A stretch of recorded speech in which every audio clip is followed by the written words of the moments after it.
All right. And tonight's going to be, it's going to be a little like a chill sesh, impromptu. Like if you guys have any questions and stuff, it's not going to be so much like broadcast information. I think it's going to be more chill. So anything you guys want to ask about Bricks and Minifigs or anything else, Lego, personal stuff, what up, you guys feel free to ask. So.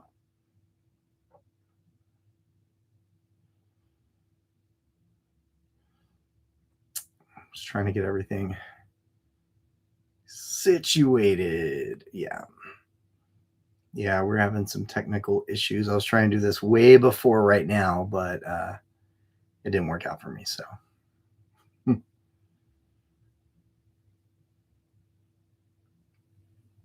that's what happens with technology. You have it's a new program. I'm trying to learn it, and it just wasn't. It wasn't talking to YouTube. So I'm like, you know what? Forget all the fancy ad scrolls and all the stuff that go whatever goes on, all that stuff. I'm just like, I'll just use YouTube and just go straight on. So sometimes simpler is better.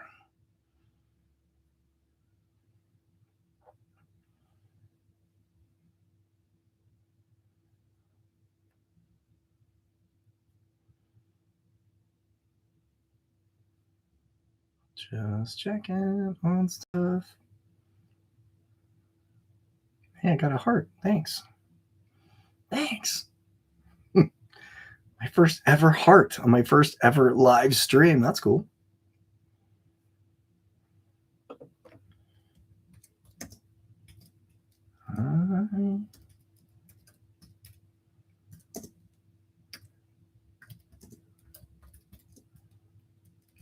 If I can remember how to spell.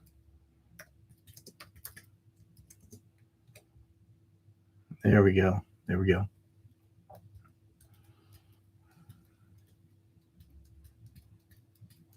Hello. Cut to the chase, man. Says hi from New Zealand. Hello. All the way from New Zealand. What time is it there right now?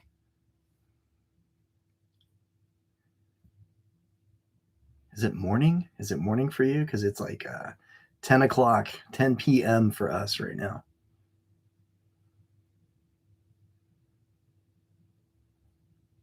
I'm messing with all these things. Whoa. 16:37, which would be 4:30. Okay, cool.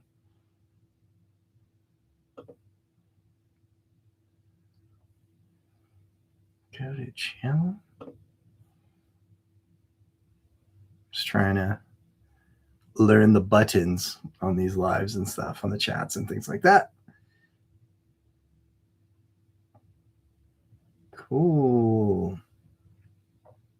So, cut to the chase, man. Have you heard about the Bricks and Minifigs controversy all the way there in New Zealand? I know I've had a lot of people from Australia and New Zealand reach out, so I'm sure you guys have heard about it by now. And it's just crazy to me how worldwide this thing has become and how far-reaching this Lego scandal has become. So it's kind of crazy.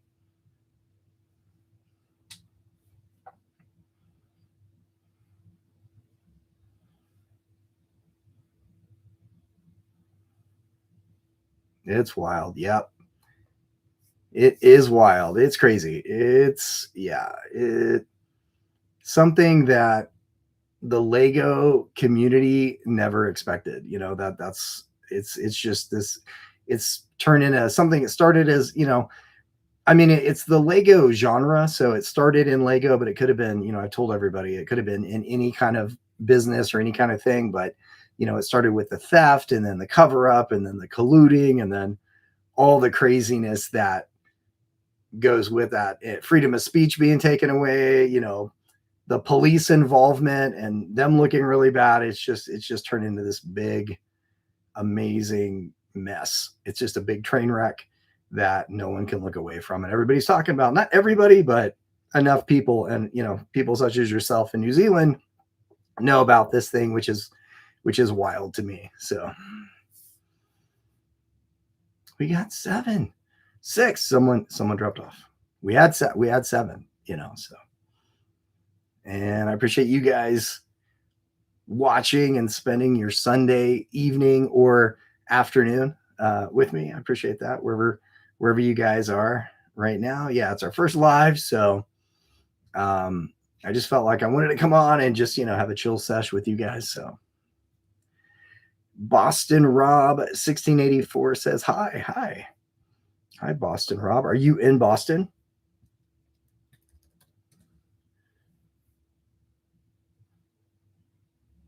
Or maybe you're from Boston, but you're somewhere else.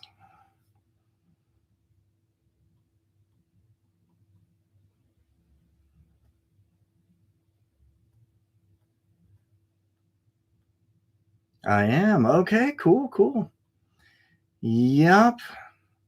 Boston. Never been to Boston. Heard a lot about it. Never been to Massachusetts. I've been a lot of places, but not there. So, Melrose. Okay, cool.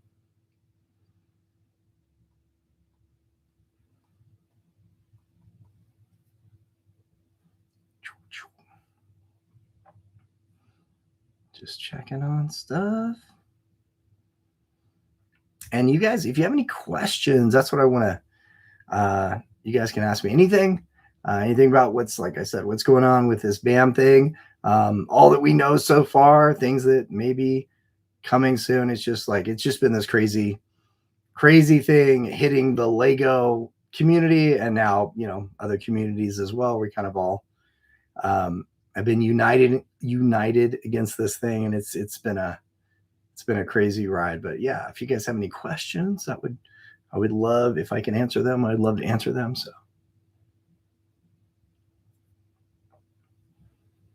is Melrose is it like a neighborhood? Is it like a neighborhood in Boston?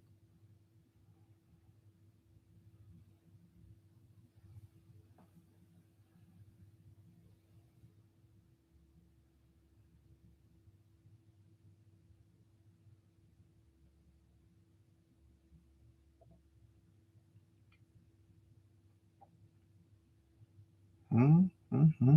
I'm gonna check these settings. And yeah, this is my first live, so I'm all new to all these things, all these settings, and doing the live chat and all that stuff. So, but I'm ready. I'm ready.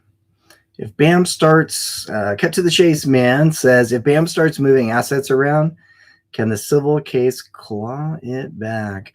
That's a good question. That's a really good question. They, um, with their previous dealings and stuff like that, their previous businesses and ones they even have now, they're really good at. A lot of the people that work at BAM corporate are good at asset protection, and so, in my opinion, it just depends on if um, how scrutinized they are during these court proceedings and stuff. But Crystal and Ben Gorman just filed a suit against them, and they named a lot of people in the suit. So it's Matt and Ammon McNeff, it's Josh Johnson, Brandon Best, and I'm thinking, is there more? There might be more, but because of that, and the barbecue counselor really covered that. He went over that whole thing, but because of that, they're going to be scrutinized even more. They're going to be put like under a microscope, their finances and stuff. So if it is found that they were doing some of that stuff or hiding any of these things or moving them around, and it's illegal to do so, if they do find that, then I'm thinking they might be getting some of that money back, or they can potentially sue for that. So it is, yeah. They in the past though they have been doing those kind of things, or at least good at I'll just say asset protection. So does that mean asset hiding or putting assets in different places, such as like offshore accounts and stuff? I'm not privy to that, but it wouldn't surprise me that knowing their past, like they're pretty good at hiding their assets and stuff like that. So Yeah, it's remains to be seen. So, Calgary roofers, welcome. Bizarre to me that people blame Bam for Tattle's death and not Crystal. Don't even get going on the actual details. Okay, yeah, I'm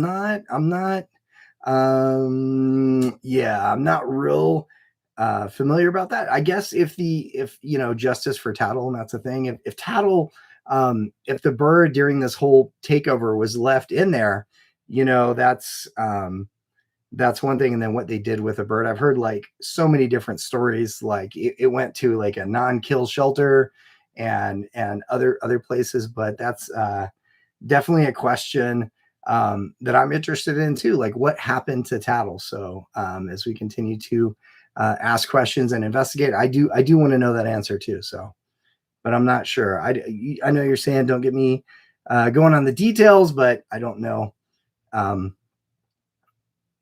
what details you might have on that. So I'm curious to know.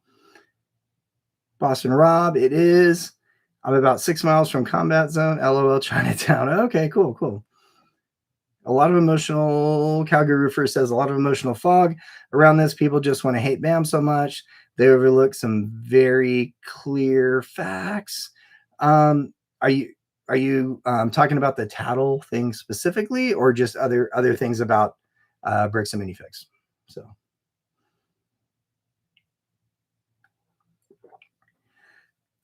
Pisces Gal says, I'm sure you probably get this question a lot. Hope you don't mind. What's the current status of the whereabouts for the Star Wars Lego? That is a great question. It's everybody is a lot of us that are invested in this, we're all actively, there's a lot of parties actively looking for the Star Wars, Brian's collection. And, it looks like it may have been moved around in a lot of different areas. So it's really up for debate right now. Is it has a majority of it been sold? Is it in a like storage facility somewhere? Did it get moved to multiple BAM locations that night or to a central location? And now, so this is the thing that a lot of people are looking for, and especially it's a little harder because with Lego sets, there's no like, say for instance, like a car, you have like a VIN number on all the parts of a car. So if that car or even a part of it goes somewhere, you can track it down to the manufacturer and it's all, but Lego's not the same. They have UPCs, but it's not individual to each set.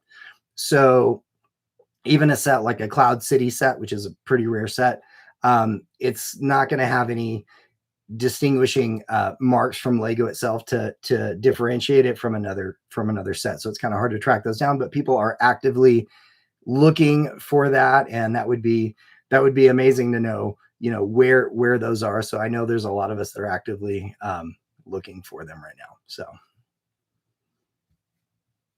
let's see. Right. Cut to the chase, man. I'm betting the Star Wars collection it was dispersed around the corporate stores. That's good. That is one of the theories, and I know people are, like I said, actively looking into that because at first, they said there was no U-Haul. And then obviously CoffeeZilla found that smoking gun that there was indeed a U-Haul even after the McNeffs came on and said no U-Haul. And then they're like, well, actually here's, you put them on the spot. And it's like, they're actually, look at this photo. There's a U-Haul there. And he's like, oh, that U-Haul. And then they're like, we were using that for camping or whatever they said, So those, those sets went somewhere, and it's not going to surprise me if they did in fact go to one or multiple corporate stores. And there's speculation of where that could be. There was the other stores in Oregon that Josh Johnson owned, and then there's corporate stores. There's one in, of course, the Boise store, which is, a little bit far. I forgot how many hours that is from that part of Oregon. But there's the Boise corporate store that's owned by Reed Brimhall. There's that one. There's one in Connecticut, and there's several others, but who knows? They might have split it and it went to, to different locations, not just one location, but definitely, um, if in my opinion, there's a very good chance that it went to one of those, one or multiple corporate stores. So yeah, I'm trying to figure out, you guys, those are good questions, by the way. Thank you. I'm trying to figure out how to. I should have researched this first. How to put your comments like on the screen. That would be cool. How do I do this? I don't know.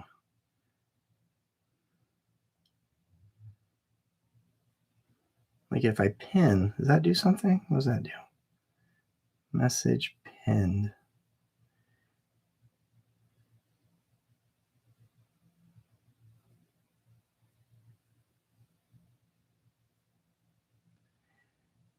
Rose Investigate says, how do you think the current store owners feel about what is going on with Bricks and Minifigs?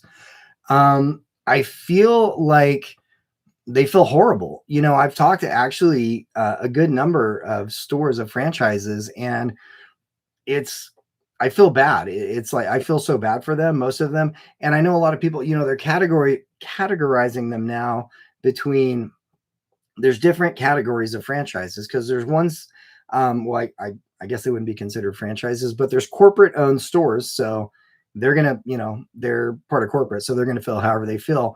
But the mom and pop ones that are just all over the place, the 200 and something ones that are just caught in this, I know a lot of us are calling them the good franchises and stuff, because they there's even between them, there's like infighting, because there's still some, in my opinion, that are drinking the Kool-Aid. So they're, whatever BAM is telling them, like this is going to blow over, or this is like a, this is being done to us, and they're innocent in all this. I think there's some that are still believing that, even as everything is burning and falling apart around them. And so it's real hard. But there's a lot of stores, not corporate stores, there's a lot of franchises that I said, like, that I would consider good franchises, that just got caught in the middle of this.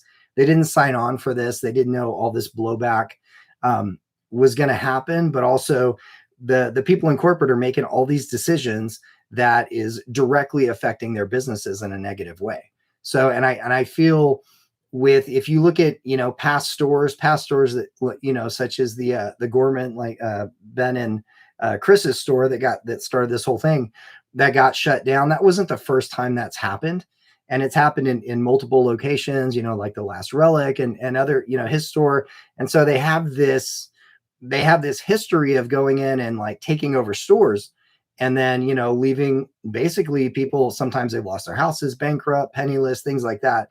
And so I think a lot of the franchises now, not only are they having to deal with like being boycotted and all these other things, but they're very much in fear of losing their stores, or their nest egg. Some of them have like their homes mortgaged and things like that. So I think there's, definitely some infighting between even the franchisees and stuff like that, of what to do next. But this thing, it's so, it's worldwide now. So it's like a lot of people, the more, more people are catching on to it. Even if you weren't in the Lego community, someone has told you about it, or you've seen it, or it's all over YouTube and things like that. So I think they're hurting right now, and they're feeling really, really like despair, because they don't know what to do, and they don't know how to solve the situation. And a lot of them, corporate's not even talking to them anymore. Like, they haven't communicated with them. So they're kind of left on their own to try to figure things out. And it's just real sad. It's just real sad. And I feel bad for them. And I feel like they need a way to separate themselves away from corporate. And a lot of them, they're still, the people that went there before, like even me, like my local BAM, that's about 30 miles away. I was there before this all happened. I was going there like 4 or 5 times a week. I was like in there all the time. And that's basically the Lego store here where I live in Idaho. And it really affected me, because because of this whole thing, and because of the reporting on it. And the more I found out, I couldn't support that. So I had to like separate myself and not go there.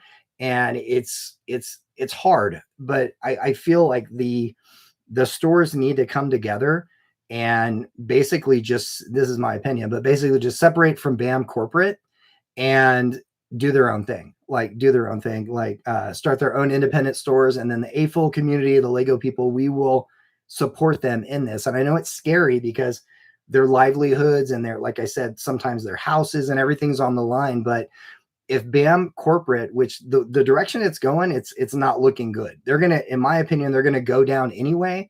And for these franchises, it's just a matter of, are you gonna go down with that ship, or are you gonna fight and then try to do something else, try to pivot in a way that helps you, that you can still stay in business and that people will support. So okay, let's go to some more. Brick by Brick Candy at Candy Melon Art says brick by brick. Yes, indeed. That's been the mantra. And yeah, it's happening. I totally support that. Rose investigates. Is there any truth to the claim that Echo Base made today that 10 plus store owners were banned from Slack and sent long letters about their violations?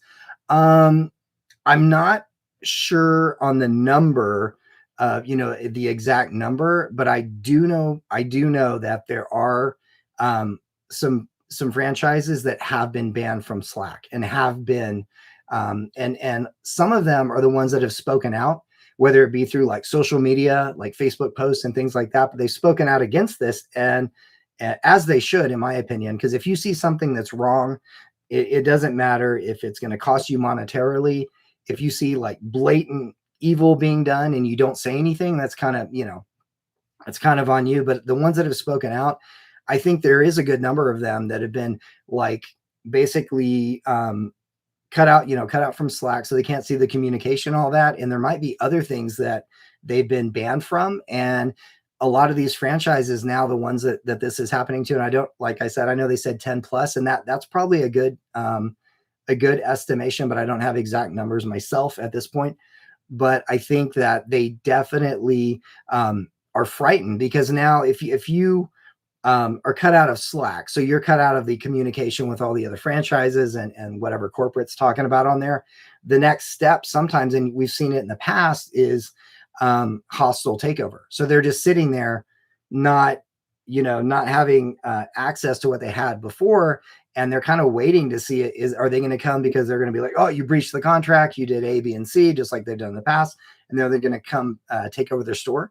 But the difference is, before they were doing this like kind of in the dark or behind the curtain, but now that the whole internet is watching, now that we have all these people reporting on it and stuff, we're all watching that. So if someone comes to like hostilely take over your store, they've already, the people have been cut out from Slack, and they're gonna tell, they should tell everybody, hey, this is happening right now in real time. I don't know, do a live stream or whatever, but let everybody know.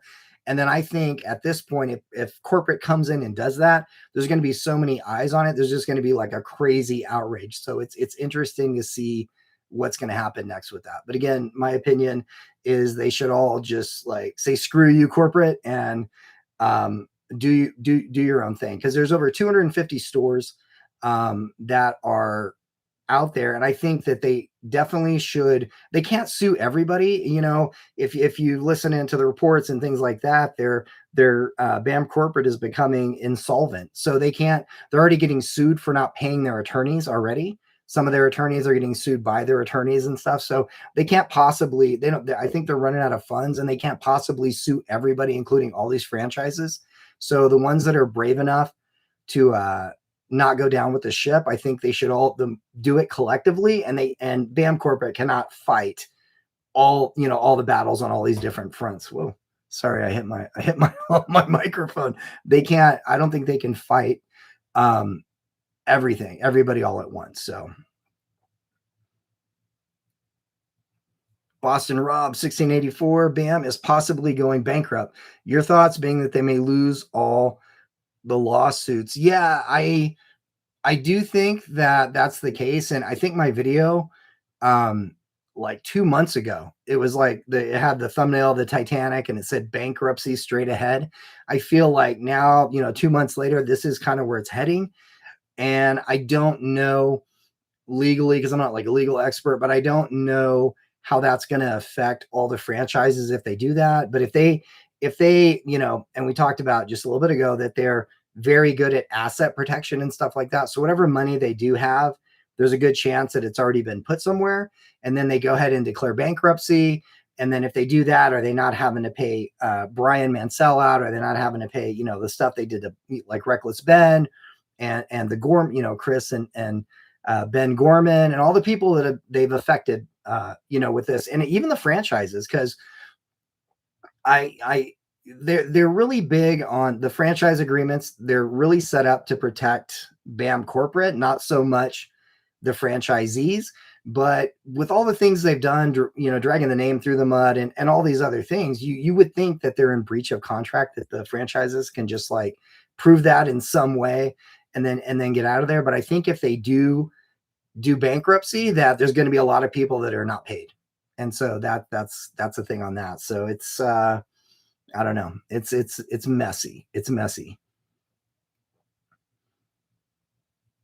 And Rose Double O Investigate says, do you think that there's anything the community can do to help them with the separation and through the process, since you are close with people in the community and know feelings generally? Yeah, I think, and there's things that are come out that are going to come out that are not out yet. And there's a lot of us actively behind the scenes trying to figure out how to help the franchisees that want to separate.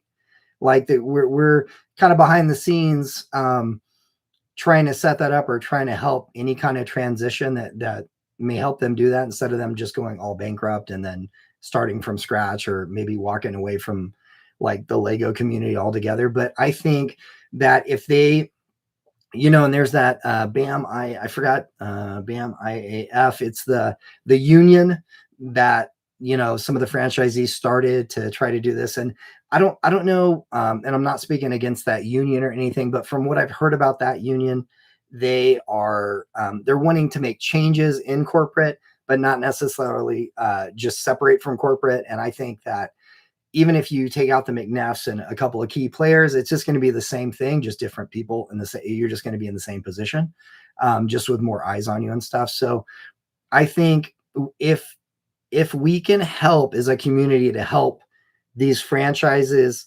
shift into something else and go independent, then the best thing we can do is at that time is to go back in there, because a lot of us aren't going into Bricks and Minifigs. I even though I like the people that own my Bricks and Minifigs, locally, they understand why. Obviously, I can't go in there because I'm not supporting that stuff. But if they would go independent and the other franchises would do the same thing, I would definitely support them. And I think that's what a lot of us can do, is go back in there and support your new independent Lego resale shop and stuff like that. So monetarily, that would help them.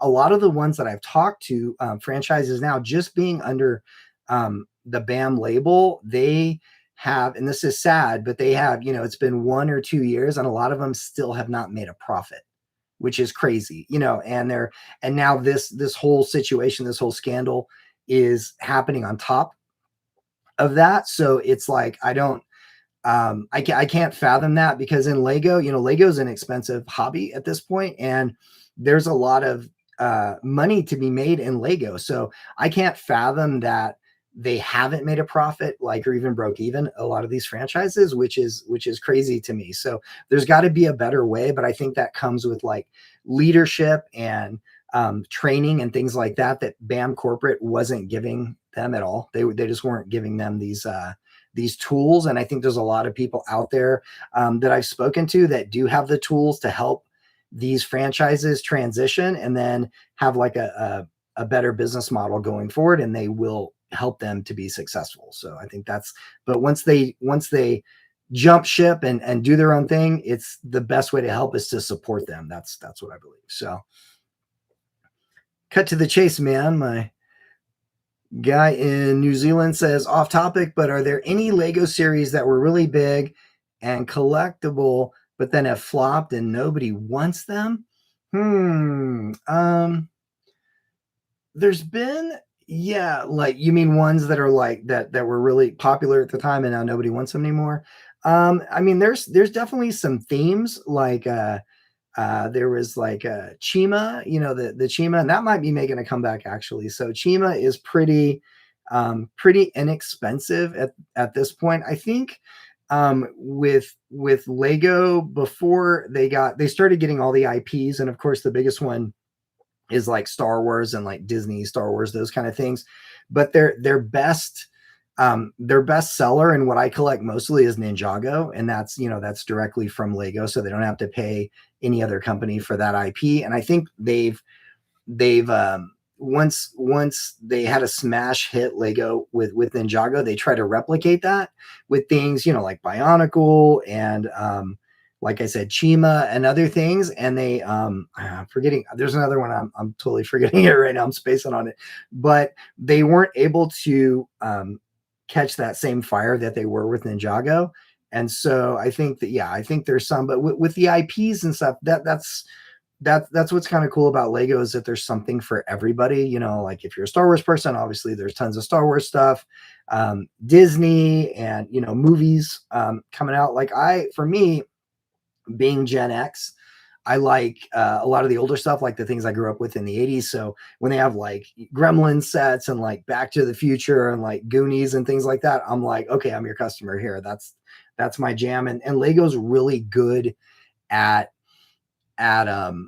doing that. They're really good at pulling on those nostalgia heartstrings. And so everybody's like lining up for that kind of stuff. But I think the main ones that that were popular, or at least they promoted a lot, and they're not so much anymore, and they're pretty inexpensive, would be, yeah, like the Chima and ones like that. So, but now it's been confirmed that Chima is part of the Ninjago. It's going to be like related to Ninjago, like Lord Ra's in there. He's from Chima, so maybe it's going to make a comeback, and we're going to see a lot more Chima sets. I'm not sure what they're going to do on that. So hope I answered that to your liking. Okay. Oh my goodness. Let's see.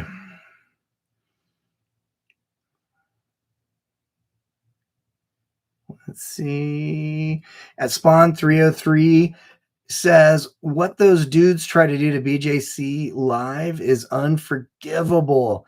Yeah, it's my cousin over there, BJC Live. So if you are, she calls everybody cousin and stuff, but yeah, if you're talking about the ACOB, those guys, the couple of brickheads that went on there and came to the defense of that Abe guy for the brick shell cases that she was covering, and then went ahead and then called her credibility into question right on her live stream. Yeah, that's not good. That was not good. That was like in bad taste, and she got pissed, and she was talking about that in her live. That was just, you just don't do that to each other. You know what I mean? We're all, for me, there's a lot of crazy stuff happening right now. And for me, I always feel like, maybe it's naive, but we're all on the same team, especially against this Bricks and Minifigs thing. We're all trying to call out evil and things like that. And I feel like we should just all get along and support each other and stuff. I don't feel like I'm in competition with anybody else on YouTube, basically, because I just have a passion for the truth and to help people and to, right wrongs and things like that. Use my platform to do that. So any of us that are supposedly on the same team that come in and try to tear each other down, or especially during like a live stream, it was crazy. It was crazy, but I was no class in that. So if that's what you're talking about. Let's see. D1. Oh, it's Digital Hippie. It says, hey, full first stream. Congrats. Thank you. Welcome. Candy Melon Art says, justice for Tattle. Yes, definitely. And I just saw that they had justice for Tattle shirts, and I need to order one of those. So it's got Tattle, and he's on a little like Lego brick and stuff like that. So yeah, definitely. We do want justice for Tattle. We don't know exactly, and hopefully I'm trying to figure out, as I talk to more people and stuff, what exactly happened to Tattle. I don't know if we're ever going to know. I know the McNeffs came out and said he went to a non-kill shelter, but is there a record of that? Does anybody have confirmation on it? Is there pictures with Tattle safe and sound? I'm not sure, but that is definitely something that I want to know the answer to, and a lot of us, we want to know what happened to Tattle. Rose 00 investigates. Are you in touch with EchoBest? No, I'm not as of yet. We've talked to a lot of the same people, so there's a lot of people involved in this thing, and I haven't directly talked to EchoBase, but I've talked about them before, and we've had a lot of the same guests on and things like that. So I've told people go watch their videos and stuff, but not directly. We've talked to a lot of the same people, just not at the same. We haven't talked to each other, but maybe that's probably going to happen at some point. I'm not sure. Digital Hippie said Reed isn't going independent. Yeah, I don't know what's going on with that behind the scenes with Reed Brimhall, the owner of the Bricks and Minifigs Boise location, and possible biggest shareholder and Bricks and Minifigs corporate altogether. And I'm not sure what's going on behind the scenes now with that, because he's been obviously pretty quiet. He hasn't done interviews or things like that, but that store that he owns was the Boise store. And that's one of the stores I used to go to. And I know his son-in-law and I know his daughter, and I met them several times. But before all this came out, I didn't realize who Reed was. And I didn't realize that was a corporate store.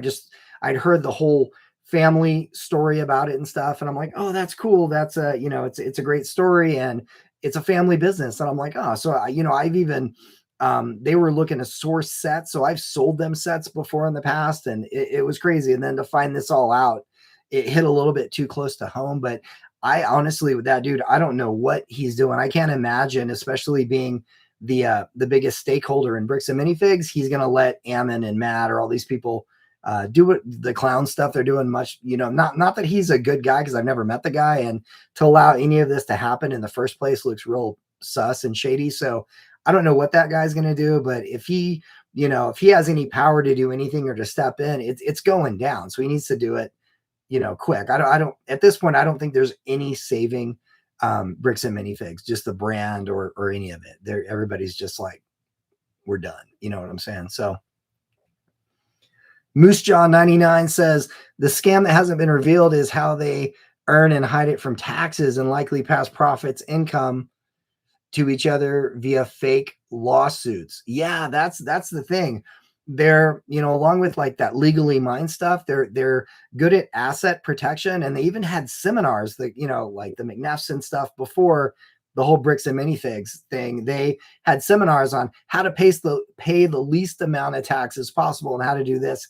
And I'm not real familiar. I haven't seen anything, as far as their seminars go and stuff, but I guess if you're, we all want to pay the least amount of taxes, but we all have to do it in like a legal way. And so I don't know if what they were teaching is exactly that, but if they've definitely looked into that.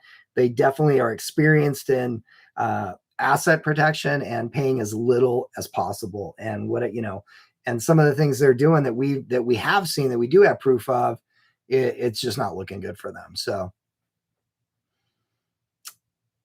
well, let's see. Oh man, getting crazy. Let's see. The other element of the franchise churning hasn't been mentioned beyond the despicable action of taking the franchise fee. Yeah, that's the thing. Like I've told people over and over and over again, after learning about all this, like before I was just like everybody else, I'm an AFOL, I'm, collecting and building Lego and stuff. And then I'd go to Bricks and Minifigs all the time. I didn't know, like everyone else, about all this stuff. And then once I started looking into it, and then all these things came out and we started, digging deeper, I realized that they don't care about Lego at all. They're not a Lego. Bricks and Minifigs, even though there's Lego in it, they're not a Lego business. And I'm not speaking about the franchises. I'm talking about BAM Corporate. They are not, in my opinion, in the Lego business. They're in the franchise selling, hostile takeover, repossession, and then reselling of the franchises. They make their money from selling this dream to people that love Lego, that want to put their life savings or mortgage their house or just start this business, their own family business. They take all their fees and all the royalties and everything up front, and then they'll find, in a lot of cases, any way to shut you down, to take your store for a number of reasons that are ridiculous, and then they'll just go and sell it again to somebody else. It's just like over and over and over again, and that's what the term franchise churning is. But they are not in the Lego business. They're in the franchise churning business, in my opinion.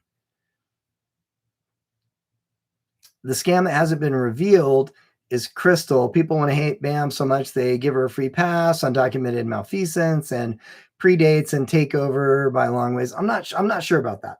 You know, there's things coming out soon, and she actually just, her and Ben just filed a lawsuit against the McNeffs, against Brandon Best, against Josh Johnson, and named all of these people in this suit. So it's going, you know, before court. It's going to go, you know, there's attorneys involved. They're going to be scrutinizing everything, including everything. So on both sides, there's going to be discovery. There's going to be like, what did you do? What did you say? You know, all these, you know, all the evidence is going to be there. So we shall see, you know, in court or in a legal fashion, you know, who's hiding what and who's, you know, who's wrong, who's right, and all that stuff. But, you know, for months now, Bricks and Minifigs, they, you know, even franchises I've talked to, they have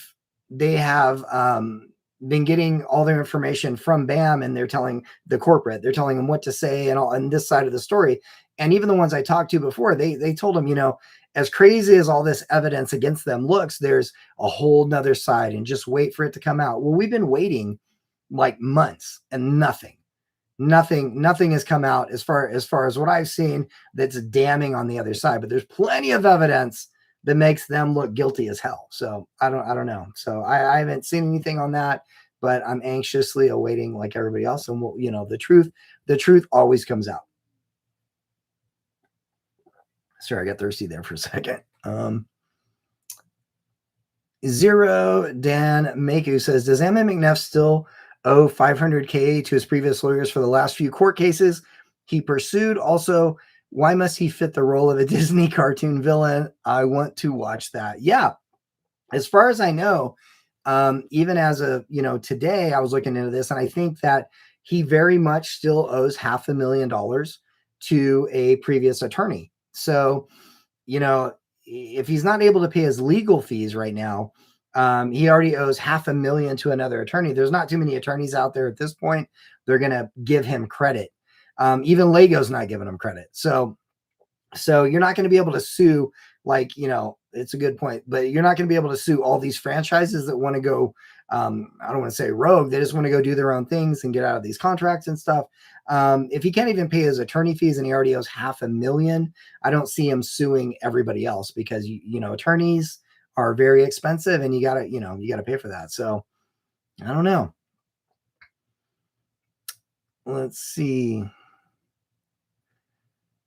Calgary roofers never let facts get in the way of a great story, as they say. Hey, Calgary, dude, I don't know who you are or what side you're on, but we're just trying to get the facts here. You know, I'm just trying to get all the facts. But again, this is all going to be played out legally, and so there's going to be facts presented and discoveries on both sides, and then we're going to let them play out. But we're just going by what we've seen. As far as the McNeffs and stuff, they've on their side, they've, you know, gone on many podcasts and done, even with Fox News Washington, a lot of interviews and stuff, and they've caught themselves in lies. I don't know, they had a counter before, and it was like 144 lies that Ammon has already said against himself. Their stories don't match up, and it's just, the more he talks, it's just kind of damning on their side, and a lot of things, you know, such as the U-Haul thing. They said there's no U-Haul.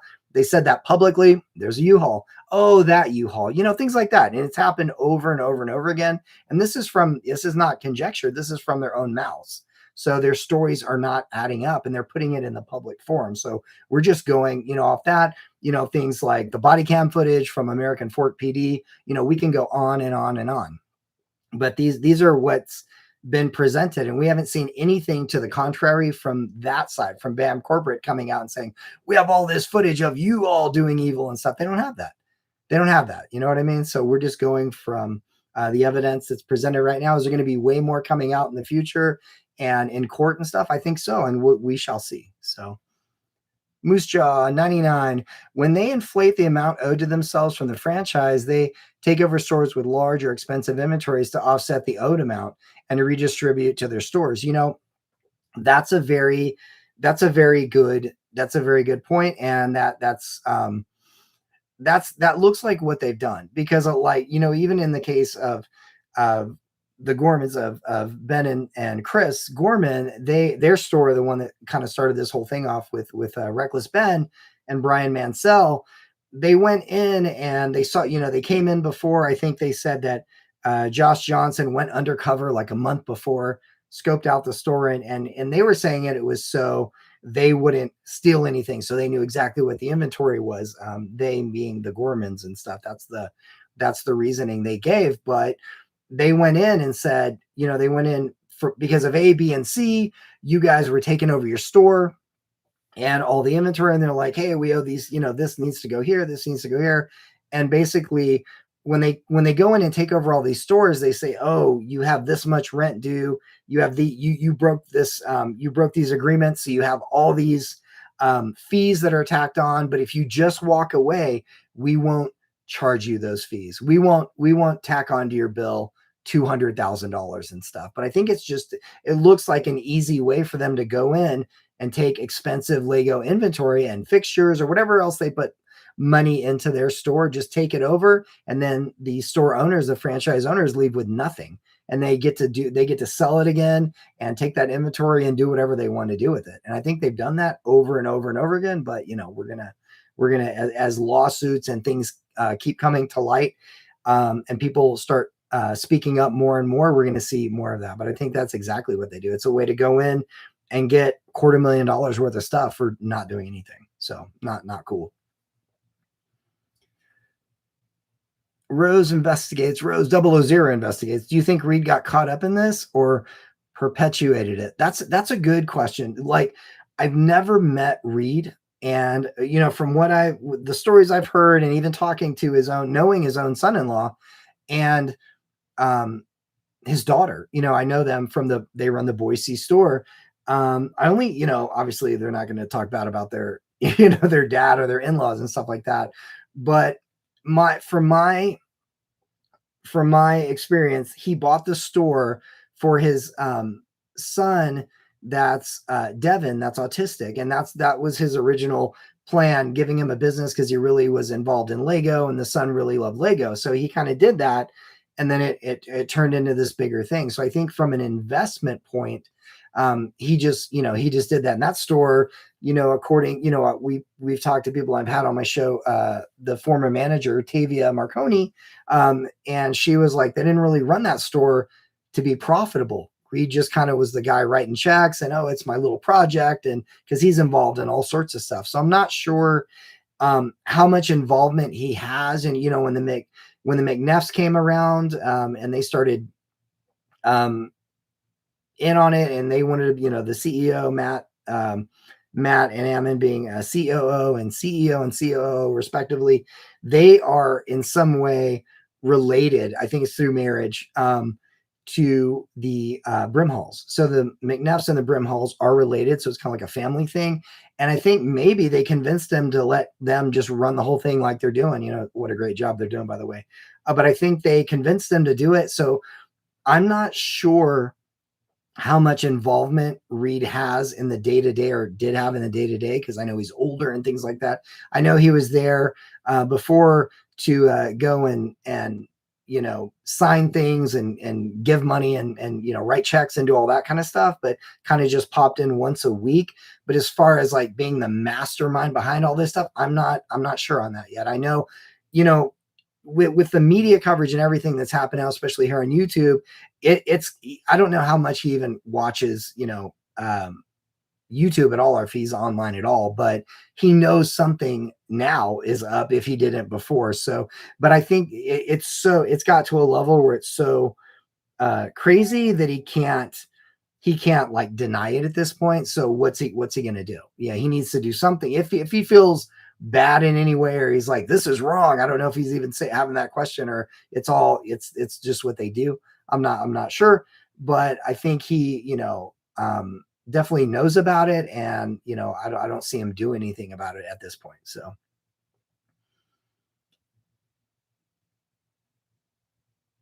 let's see. Moose Jaw 99. Then they undervalue the amount they steal and transfer money via inventory. That's a good point, because especially with larger collections, they can be in the hundreds of thousands of dollars. And then if they're working in like a gray area and they're coming in, a lot of these hostile takeovers they come at night. They come in the middle of the night. And a lot of times they're in communication with the people that the hold the lease, the owners of the stores that they're leasing, and they'll get the keys from them unbeknownst to the franchisee, and they'll come in the middle of the night. They'll come in and take all the inventory and do whatever they're going to do. And it's just not good. But there is a lot of money in Lego. So that's a good, way to get a few or several $100,000,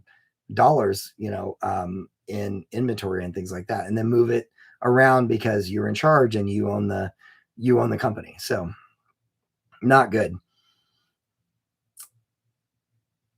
Candy Melon Art says, Total AFOL, what do you think of the live action Ninjago movie in production? That is a great question. I know it's been in the works for a while, and I don't know what to think about it at this point. I love Ninjago, and, our family's like a Ninjago family and stuff. So I guess anything, I don't want to judge the book by its cover before it comes out, but, you're taking characters that are Lego, they're Lego characters, and then turning them into humans. So I'm not sure how that's going to translate, but I'm willing to, I'm excited to see it. Maybe we'll see a teaser trailer coming soon, and then we can make a little bit better assessment that. But I'm anything Ninjago is kind of, I want to check it out. Actually, when the Ninjago movie came out, we hadn't watched the 2017 movie, and we hadn't watched a lot of the Ninjago previously to that. So a lot of people that are purists that, from 2011 on watched Ninjago, and then the movie came out and it was kind of a little more tongue in cheek. So the movie, and they were like, this is not canon, and they didn't like it. But our family did it opposite. So we watched the movie first, and then we went back and watched all the Ninjago. So we liked it. So I like the Ninjago movie and everything. And, those have people from Hollywood doing the voices and stuff. So I'm excited to see what they're going to do with that. So I'm open. I'm open at this point. I'm not against it, but I kind of want to see where they're going and where they're taking it. Hopefully it'll be good. So, and the other question of that is weird, because if there's a lot of live action shows and movies such as Star Wars and One Piece and things like that it's already, they have characters and then they make them into Lego form. But if we have Lego sets from a live action movie, it's like you have characters that were Lego that are now live action. They're going to go back to Lego. They're going to go back to Lego form. If you make, sets, which I'm presuming they would make sets for the movie. So that's going to be interesting to see. T Alarm Warrior says, yes, don't mess with the queen. If are you talking, I think you're talking about maybe like BJC Live. And so, yeah, definitely don't. Moose Jaw 99 says, those, I'll just say F's, but killed that bird a la Dumb and Dumber. Yeah, that's that. I've heard a lot of things that maybe they did to the bird out of spite. Some people have been saying like they ate the bird. I cannot confirm that in any way, but it's just real interesting that there's a bird involved in this whole thing, and he's just sitting there in his cage, and now nobody seems to know what happened to it. So let's see. Moose Jaw at Calgary. Crystal didn't do shit. This is repeated behaviors, but bam, they steamrolled an inexperienced business person and stole the sets purposefully is what I was trying to say. Purposefully. But yeah, I'm agreeing with Moose Jaw 99 on that. There's no evidence that I've seen to the contrary. So, birds' heads keep falling off. Oh my gosh, you're talking about Dumb and Dumber. That's a crazy, crazy movie. Cut to the chase, man. The best outcome will be for the civil cases to bankrupt BAM, and that would release the franchises from the contracts. Yeah, I mean, that would be good. Despite if they hide assets, BAM corporate or anything like that, if these franchisees that don't want to be any part of this, they don't want to, they don't want to be part of the McNeff clan and all these decisions that they're making. If they all went, the corporate went bankrupt and that just dissolved their contracts and they could just start over, that would be good. I think that would be good because then the communities that they're in already, even the one here that is down for me about 30 miles away. If they went independent and they're cool and they're not evil and they're not screwing over people in the community and I would definitely support them, and I would support any of the other ones that jump ship and did that. So that would be the best thing, where their contracts, if they go bankrupt, BAM corporate, and then all the other the contracts are just dissolved, that might be a good thing. So have you seen the BAM map, Rose? Yes, I have definitely seen the BAM map. Rose, are you the BAM map?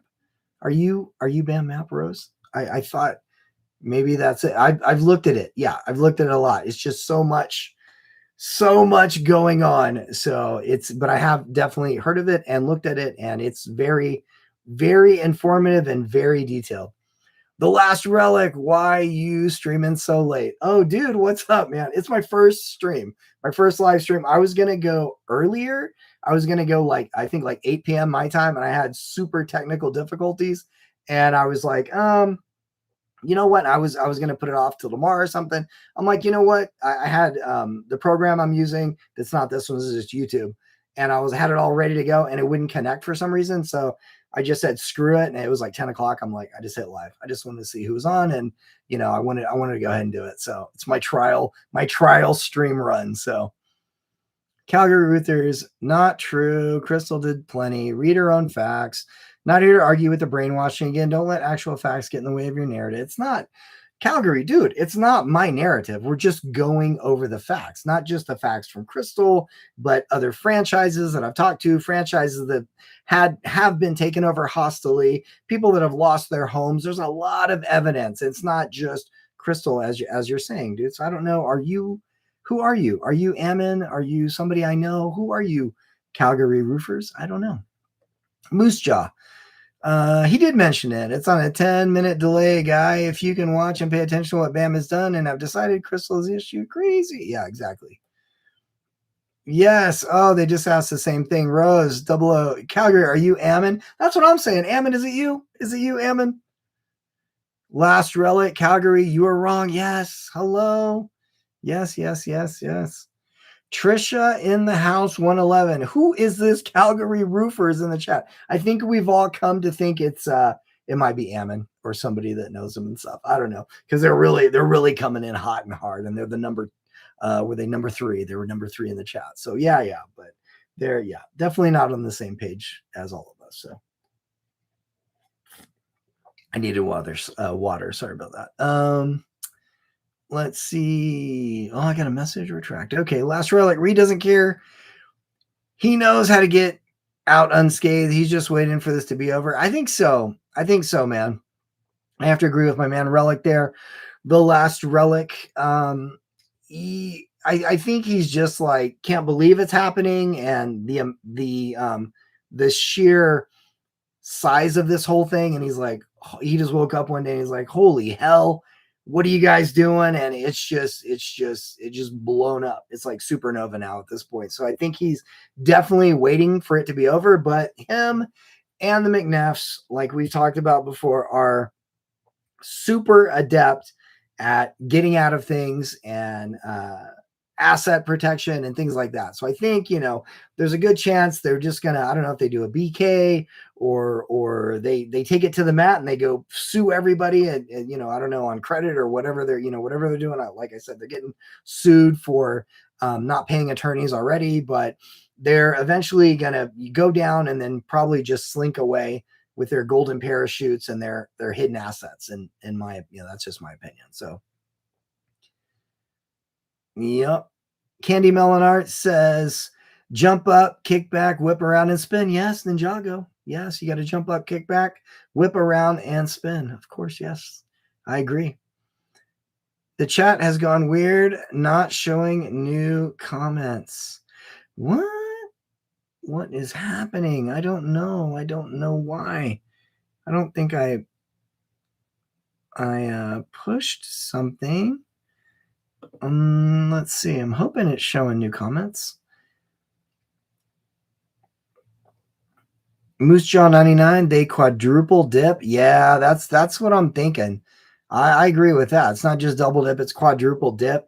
And if you've seen things with like, and a lot of people are saying they're like, oh no, they still have that Lego contract, which I haven't seen the Lego contract, and no franchise has either, by the way. And I've been talking to a lot of people, and I asked them, I'm like, hey, can you guys show us? You can redact whatever you want, but show us this amazing contract with the amazing relationship you have with Lego, but with no one seeing, if they do in fact have a contract with Lego, they're not showing the franchises for good reason, because you won't know how much they're skimming off the top or what they're actually paying for wholesale from Lego, and then what savings they're not giving to the franchises so they can make money that way. The same thing with brick shell cases that BJC was Live was covering, that they have to use this sign company. They had another one, American made sign too, but every single franchise that I talked to told them that it's far cheaper, and it's not cheap, but it's far cheaper to get your signage from the brick shell dudes at the time. Now it's Archetype or whatever, but there's no telling what the cut is on that. So every way they can, I feel like they're taken from these franchises over and over and over again. So they have their hand in many pots, and a lot of it, most of it, is not savings that are passed on to the franchises to help them succeed. So yeah, they're quadruple dipping for sure. I think so. Moose Jaw 99, again, they generate mass tax write-offs via the undervaluing of the inventory they take over. They can lie about it, take these massive losses, and then sell it effectively free, rinse and repeat. Yeah, that's the thing. Like when they, and it's the amount is up for debate, but everybody, the buzzword was 200,000 of Star Wars sets from the Mancells, from Brian Mancell. And then some people are like, oh, it's more like 100,000, it's like 80,000, whatever. But when they were telling them, they were talking about that, and they're like, yeah, we went in the store, there was maybe $5,000 worth of sets. And that's a far cry. 5,000 is a far cry from 200,000. So it's it's crazy. It's crazy. The amount they can devalue things and hide things and move things around. But yeah, it's definitely shady and definitely looks sus. Is that it? Yeah. Last Relic says a Ninjago live action sounds like a good idea, but Hollywood sucks at adaptations. Yeah, they've definitely got a lot of things wrong, Hollywood. You know what I mean? And I agree. It's really, they've disappointed. Hollywood's disappointed me so many times, man. So I agree with that. I don't know I'm not sure. I'm open to see what it's going to look like, and I'll give it a chance because I haven't seen anything about it yet as far as like any teaser trailers or any kind of concepts. But to take a Lego, something that's in Lego form, and then make it live action, and I'm assuming they're not going to have like big Lego people with your claw hands and stuff. It's going to be just humans with the story and stuff. So it's going to be interesting to see what that looks like. It might be good, or it might be like a total crazy train wreck flop. So we shall see. So I don't know. I'm giving them the benefit. I just want to see who's doing it, who's directing it, what's it going to look. It's crazy. Candy Melon Art, the live action One Piece was amazing. One of my kids actually is super into anime and knows all about, all the One Piece stuff. And the only One Piece, I didn't see the anime. I didn't read any of the manga and stuff like that. The only my only experience with One Piece was watching it on Netflix, and then I was like, oh, it's kind of cool. I like it. I kind of liked it. So I was watching it, and I watched all the seasons, and I'm waiting for the next one. So yeah, that was my first experience with One Piece, and I actually liked it. So I have to agree. I have to agree with you on that. Trisha in the house 111 says, congrats on your first live stream. Thank you. Thank you so much. I didn't know, I was a little apprehensive at first. I'm like, am I going to do this thing? And things weren't working out, like I said, technically, but then I was like, screw it. I just want to do it. So I just went out, but thank you so much, Trisha in the house 111. Candy Melon Art said, yeah, let's go AFOL. Yes. Thank you. Thank you. You talking about the love for the One Piece? Yeah, it's cool. I like it a lot. Last Relic said, cut to the chase, man. You don't want to bankrupt BAM. You need to make sure that corporate pays the people they screwed over. And after that, they can go bankrupt. Yeah, I agree with that, because if they do go bankrupt, that means no one's going to get paid out for all the pain and suffering. And I agree with the Relic, the last Relic on that, because if they do just go straight bankrupt, the Mancells don't get made right. All the things they've done to like Reckless Ben and the Gormans, and even the last Relic. I don't know. I don't think he's any that I'm aware of any active lawsuit with them right now, but they screwed him over too. It's like these dudes need to pay, and the best way to make them pay is in the pocketbook, to make them pay that money for doing all sorts of evil, dirty, despicable things to people. You know what I mean? This community, it's that would be more than fair. I don't cut to the chase, man. I don't think BAM will pay anything. They got all the money hidden, unfortunately. Yeah, I think so. I think that's true. In a way, I think that, like I said, we've talked about, they're very good at asset protection, and I think that if there's a way to hide that, they probably already did it. So we shall see. I mean, even the attorneys that they have, that they owe $500,000 to, they're I guess they're already saying we don't have money for that. So it looks like bankruptcy may very well be in their near future. So we shall see. Thanks. I need a sip. Let's see. Digital Hippie says it's Brandon, and then someone's J says it's Josh. Are you talking about the roofer, the Calgary roofer? I'm not sure, but they're not. I don't see them in here anymore, so I don't know. Maybe Randy on the Run says maybe it's their bot. Maybe maybe. Digital Hippie said, "Let's go, Brandon." Oh my goodness, that's hilarious. Randy on the Run says, Calgary, how do you feel about shoes? I think they're referring to Josh not wearing shoes, the whole porch thing with the red shirt and the most famous feet on the internet right now, at least in the Lego genre. Digital Hippie, LOL, Randy. Yes, that was hilarious. Chat is fine. Okay. And Double Cookie 9924 says Calgary is getting smoked by massive thunder and hailstorm now. So maybe that roofer guy is hit by hail or something. LOL. Oh, like in real life. Yeah. He's probably on the roof and boom, just got hit in the head with some hail. So that, that might explain some of these comments. Team Alarm Warrior. Yeah, it's showing new comments here across the world. Just woke up. Okay, cool. Yeah, they were saying people couldn't see the comments. So I was like, what? It shows it here. And this is my first time. So I'm like, did I hit something? Did I break it? So good. Let's see. Cut to the chase, man. Did you see how much BAM spent on lawyers the last few years? It was their biggest OP expense. Says it all. Exactly. That money that's coming from the franchises that's supposed to be on marketing and possibly training and people going in to make sure their stores doing the right, that have all the tools they need to be successful. It's all going to attorneys, it seems. So yeah, that's very telling. I have to agree with you on that. T Brunk 4214. Ammon, are you okay? Are you okay, Ammon? Or just want to be Ammon, are you okay? Are you okay, Ammon? Yeah, that's awesome. Or just want to be a smooth criminal. I agree. Yeah. I don't think he's okay. So Moose Jaw, while the lawyer is talking to cut to the chase, man. While the lawyer's costs might be real, they can all thing, legal fees via the legally mine and transfer profits to that scam, and they call it legal fees, sifting money. Yeah, they can label things that are not even supposed to be labeled that way, or do some creative labeling to shift things around. I think they're very, very good at that.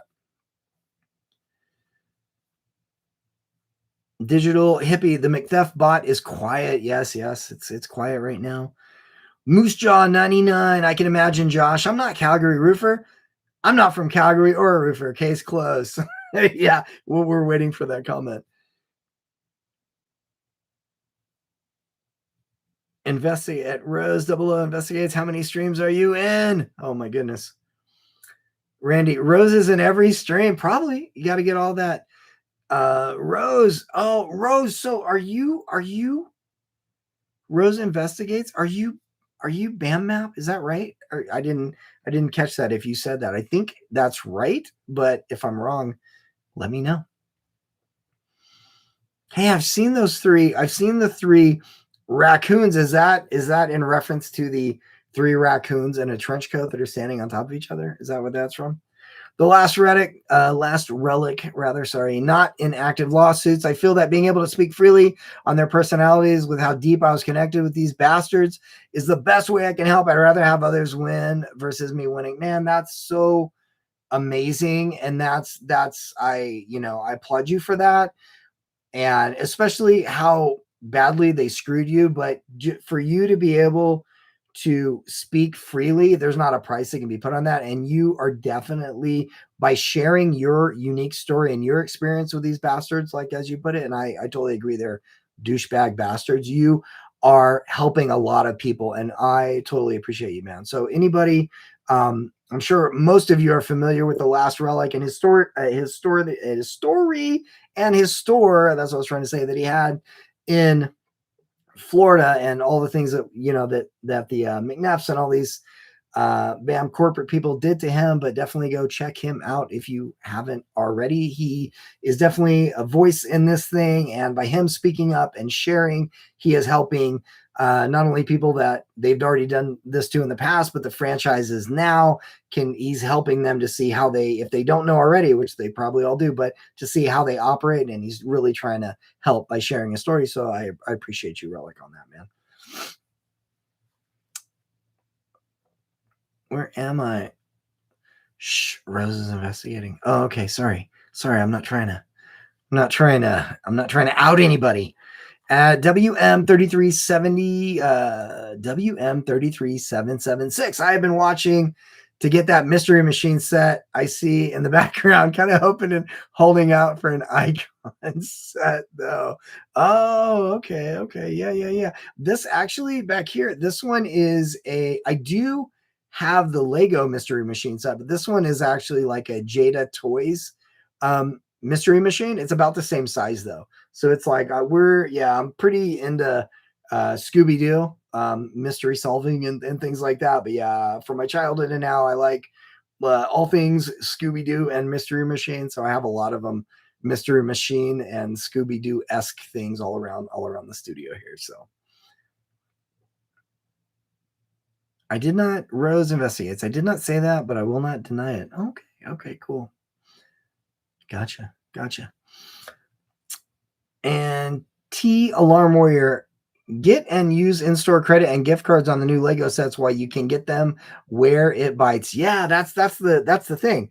There's reportedly $1 million in gift cards floating around there, all around. And I would suggest, if you guys are anywhere near a corporate store, especially a corporate store, and you have these gift cards, go in and claim those things. Go into the, I'm not usually telling people to go and give BAM money, but I don't know. It might be a thing like that TGI Fridays thing back in the day where they went bankrupt, and there was $50 million in TGI Fridays gift cards that weren't able to be redeemed, and they threw that all on the franchises, and it was a big, horrible mess. So definitely now, if you have a Bricks and Minifigs gift card, and I think the rules are you can use it at any store. So I would definitely go to the closest corporate Bricks and Minifigs store and get your set. get that inventory, turn those cards in before they are worthless, you know. Definitely, definitely, definitely. Rose Double O investigates. I heard that the band map was 3 raccoons in a trench coat, so it's really impossible to tell for sure. Yes, that's what I've seen. I've seen the 3 raccoons in the trench coat. So that's what I was familiar with. So they are very elusive, those raccoons. Digital Hippie. Ironically, I'm a Boise local, Payette. And the Boise store was the first and only BAM I ever went to. When I got home that evening, the Ben thing was hot on YouTube. Not gonna lie, I'm gonna miss them. Yeah, I get it. I feel you on that. I feel you on that, Digital Hippie. You know, and I'm in Idaho too. I'm not in Boise, but I'm in Idaho. And out here where I'm at, 30 miles away is the my local BAM. And that for us, there's no, you know, there's only one official Lego store in Idaho, and it's in Boise. So it's a, you know, it's a drive for me to go to that one. So this local BAM is my Lego store here, and I was there I made friends with everybody. You know, you have a community, you're seeing the same people. You got AFOLs, people building mocks, and the people that owned it. I knew all the employees. I was there legit, like, and it's 30 miles away. Sometimes I go 4 to 5 days a week because I was just always in there, and that's where people came together. And after this thing, it just like sucked. It just like sucked because on principle alone, I can't go in there. And I know the owners personally, and I was like, look, I understand what's going on. I'm not going to be coming in, but you know, they understand why.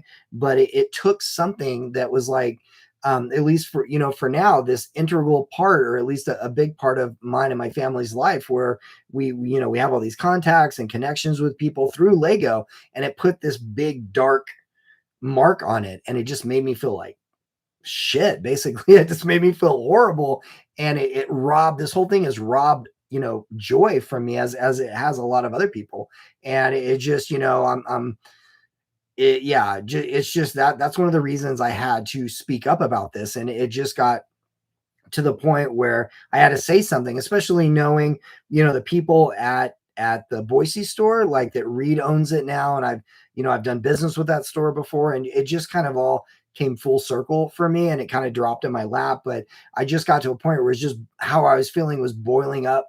Um, Anger was boiling up, and to see all these injustices being done with the theft and the collusion and the police stuff, and then, you know, them using their power and influence and their connections to like shut all these people down. I was like, hell no. I was like, I just had to speak about it, and here we are. You know, I never thought in a million years that the channel I started just to kind of share my hobby and stuff would turn into something like this, but here we are. So crazy times.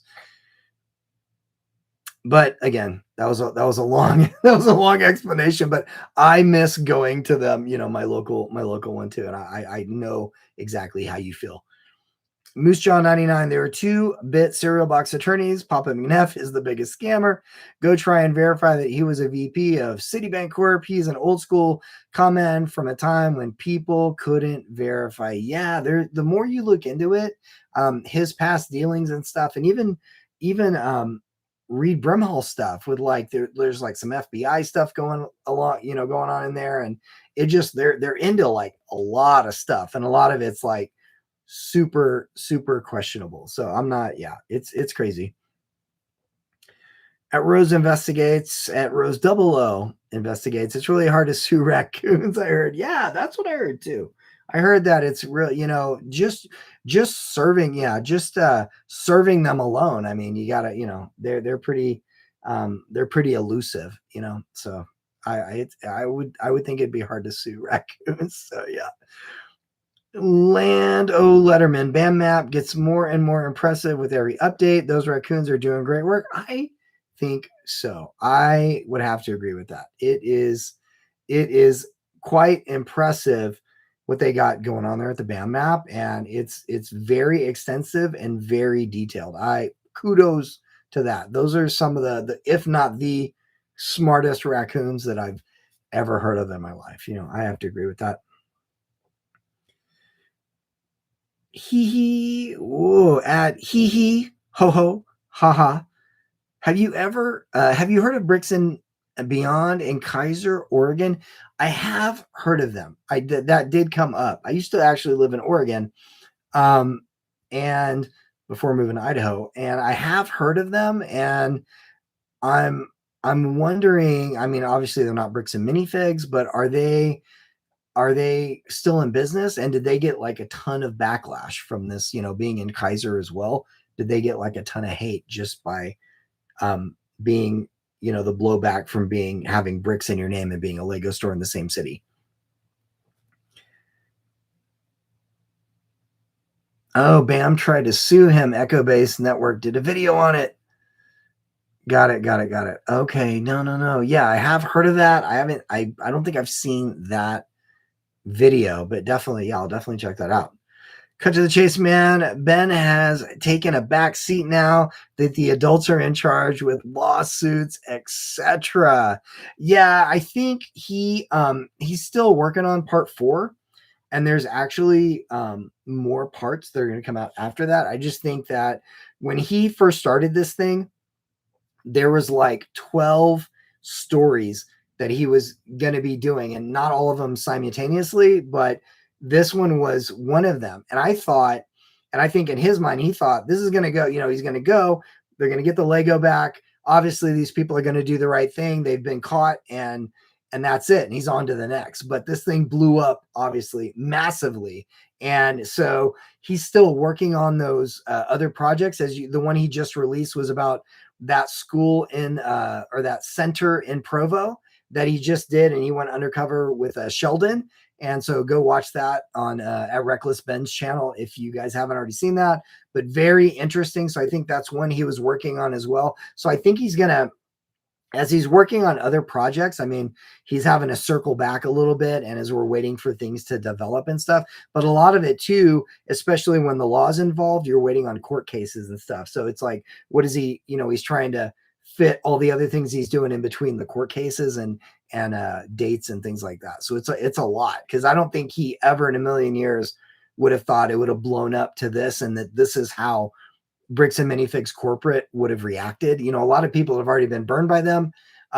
May have seen this coming. May not the media, not the YouTube outpour and things like that, where all of us know about it, but their tactics, and they've done it before. Now they're it's all in the open, and everybody knows about it. And everybody's investigating it. You have like Lego channels like ours and others, and then you have like the legal channels, so you have business channels. Everybody's talking about it, even if you have nothing to do with Lego. So now it's like everywhere, and all eyes are on them. So I think that it's just a matter of time. He's in between the cases right now, and there's only so much you can do legally, because there's still part of that TRO. So he's still, right now, he can't go into a BAM store and things like that, at least right now, legally. So I think it's just he's doing other projects simultaneously while he's waiting for court dates and things, but I don't think he's definitely not done with it yet. He's just kind of doing things concurrently while he's waiting on things to be released, and he's releasing things at certain times for certain reasons and stuff. So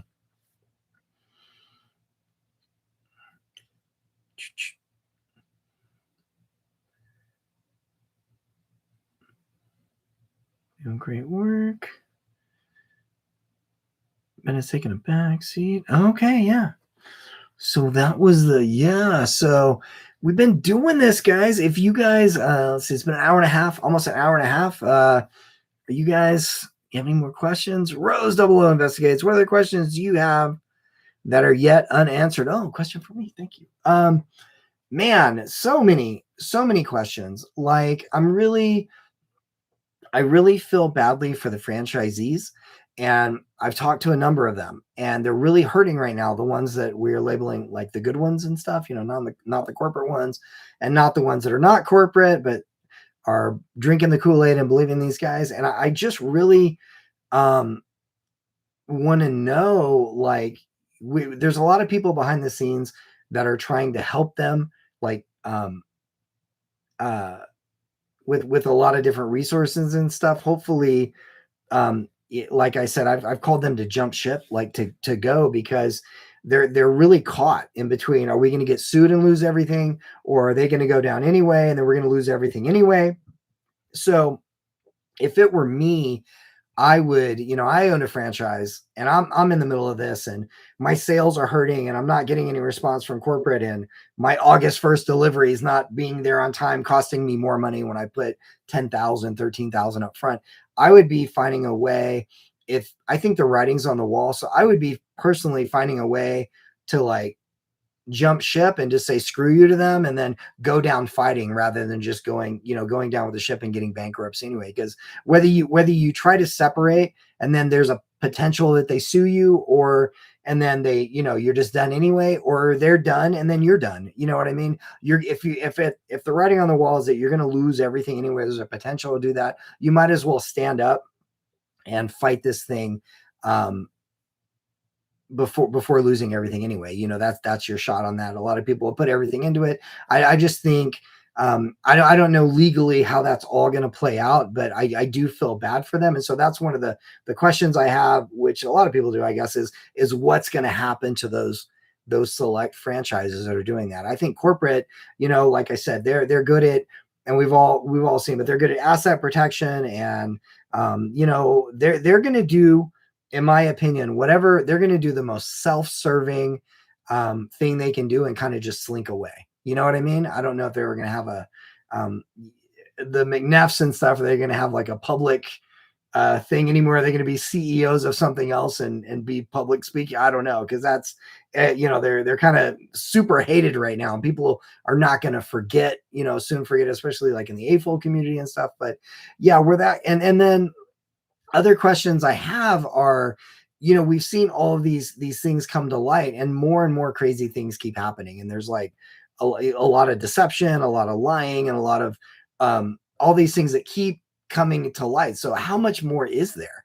How much more evil is out there that we don't know, that's going to continue to be uncovered? I think with the new development with Chris and Ben Gorman, and their new lawsuit, no matter what happens, if Reckless Ben settles or the Mansell settle or anything, or even if they try to get Crystal and Ben to settle, I think there's going to be a microscope on them right now, the going through these proceedings and stuff legally, that they didn't count on before, BAM corporate. So that's the last thing they wanted, for everybody or certain eyes to be looking at all their books and all their dealings and all this stuff. So it's a matter of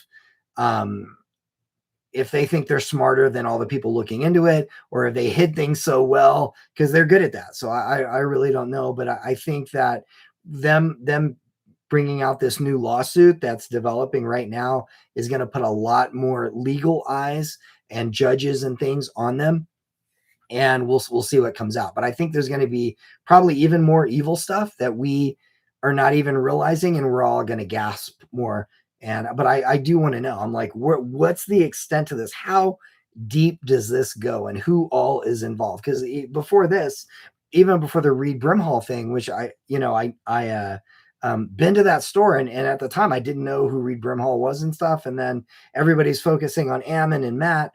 And some people, there's speculation that they own 49% and Brimhall owns 51%, or there's speculation that they only own 9% or 11% respectively, but everybody was focused on them, and then Reed came out of the picture. So is there other investors? Because no one has showed on paper, because it's not public information about Reed and how much exactly he owns and all that stuff. Is there other people? Is there like the original, I think it's like David Ortiz, is the original owner of Bricks and Minifigs, does he own a portion? You know what I mean? Or is there other people that we're not even aware of? So these are all the questions that keep coming to my mind.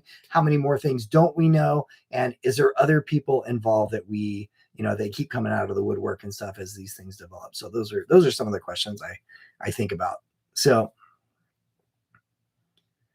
let's see. Trisha in the house 111, BAM corporate hates the YouTube community 100%.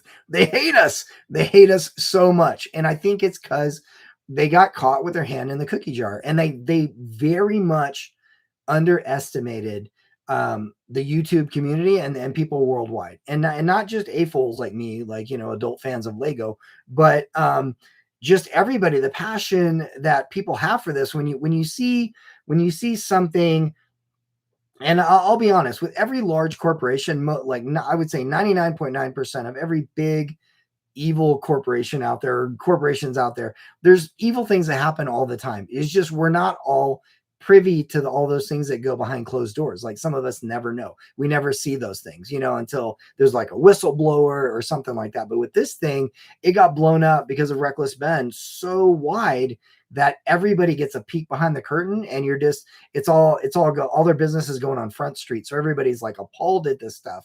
But they definitely, they you know, there's with their Slack communication, which now it's been radio silent.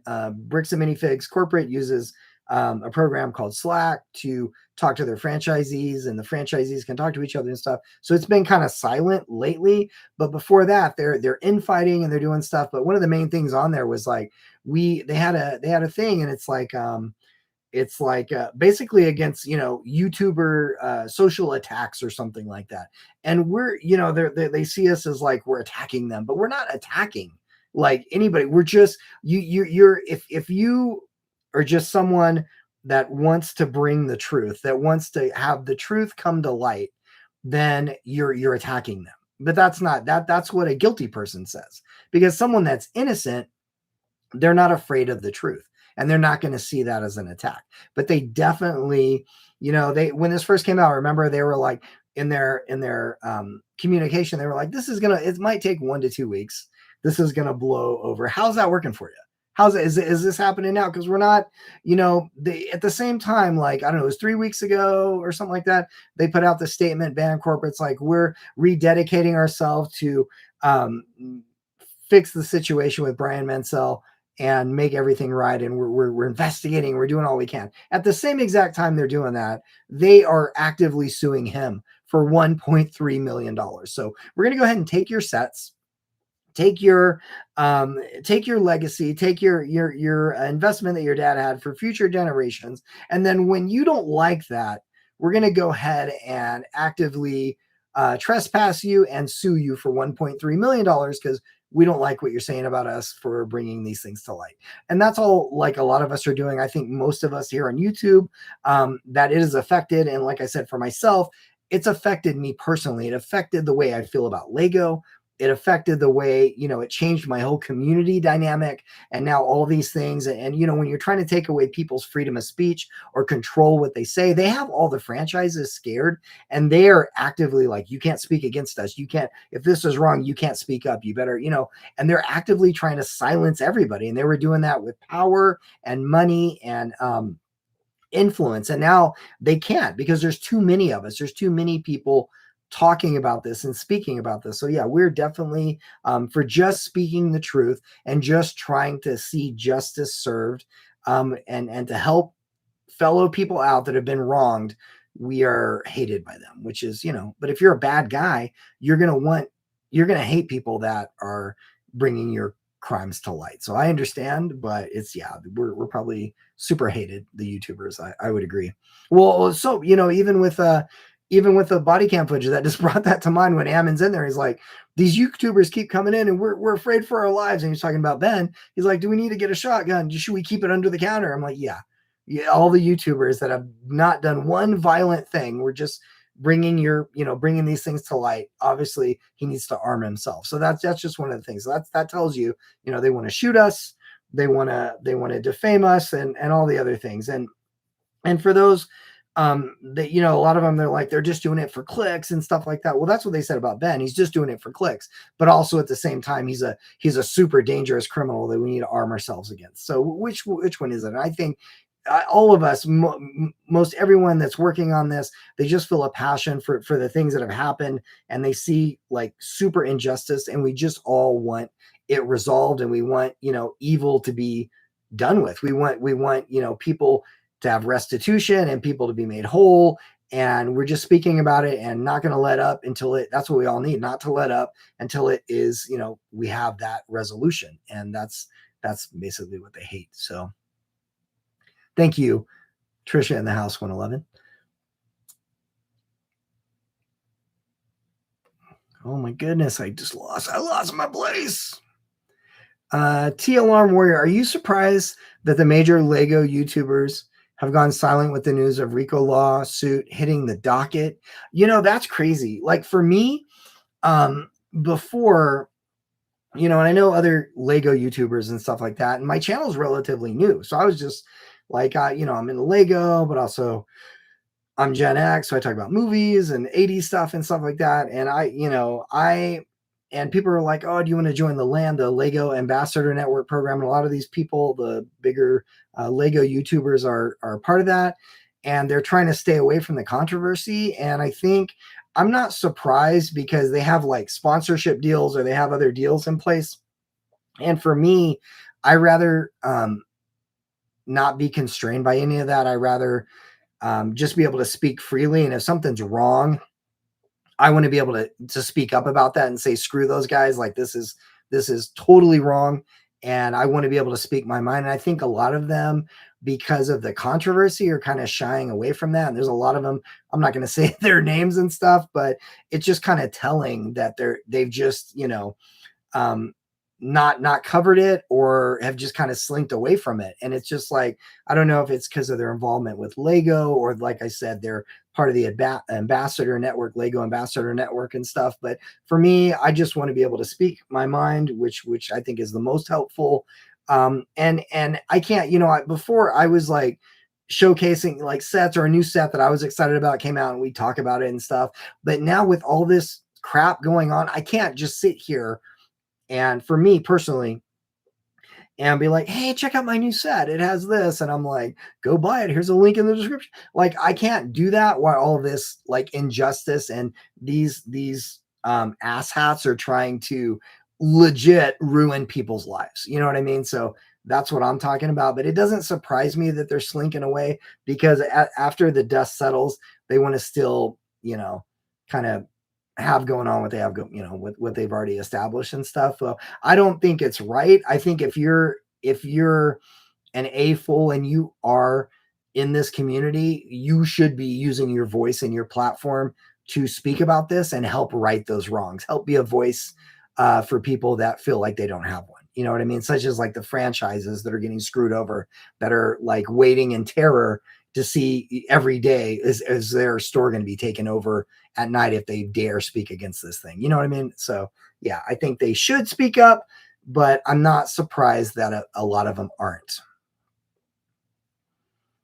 Cut to the chase, man. You just know that BAM Corporate has a team of people watching every single episode about them. Yes, at this point, I've seen enough Slack, which they're going crazy. They're going silent on that now. Maybe they're going to use another communication platform, or they're doing all these crazy, like Terminator ways to see. They're trying to find the leaks right now, basically, because I think enough of these franchises are they know this is crap. They know that this is like that they're evil and they're caught up in the middle of it and they're tired of their businesses suffering. They're tired of the blowback of things that they had nothing to do with, but they're just unfortunately caught in the middle because they have the BAM name.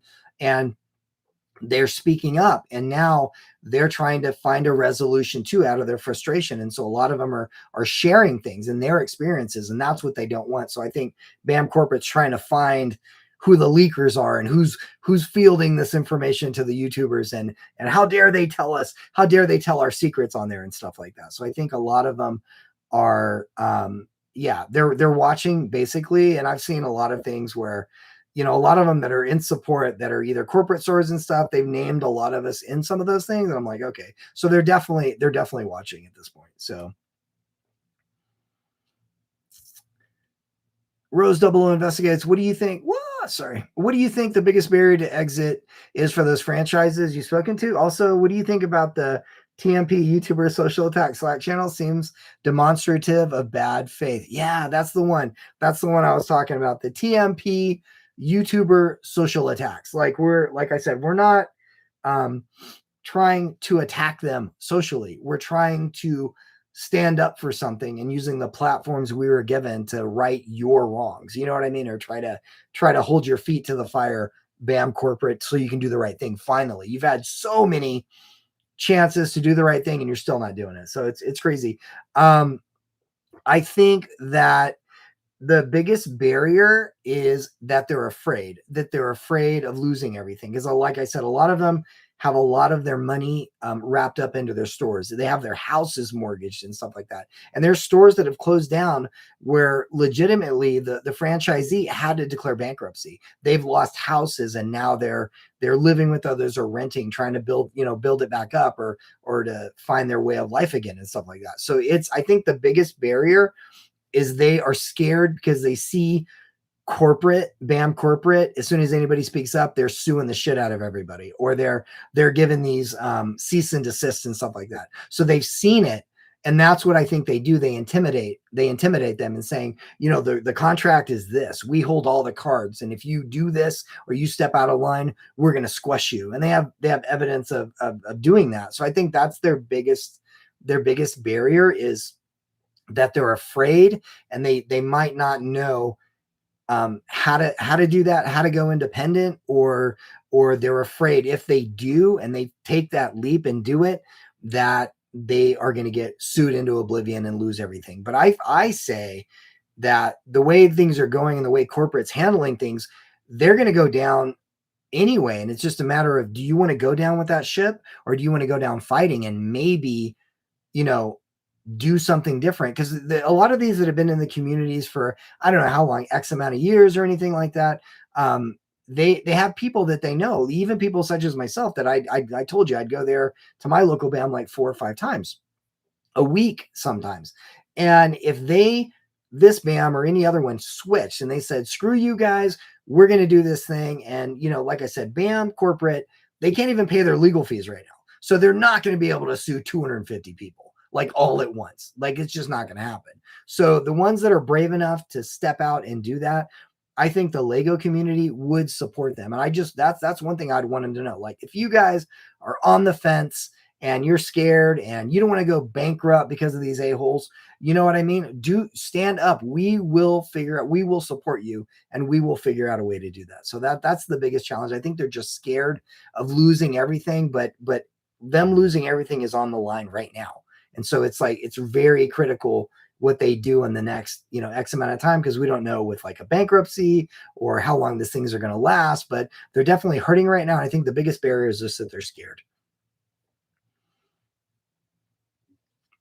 And cut to the chase said the biggest barrier exit is the contract. Yes, exactly. It's the contract. And there's a thing in the contracts where it's like arbitration. You can't just go collectively sue them. But I think like a class action kind of thing would be good. But even with a contract, if all of them, all like say 250 stores all at the same time, just all talk, I don't know how they talk to each other, but if they all communicate with each other, or at least the ones that are done with they're ready to be done with this stuff. Because a lot of stores are closing. Like there's one in Arizona that just closed. Where is it? Scottsdale, Arizona. They just closed recently. And other store, there's a Maryland store. They're closing anyway. They're closing. So you might as well go down, fighting if you're gonna, this is happening because of all this backlash and stuff. But that contract, I think there's probably, as this continues to unfold and as there's attorneys looking at these things and they're going over the with the lawsuits, the new lawsuits and stuff, there might be a way that BAM corporate itself has already breached their own contracts, and then all these franchises can get out of it.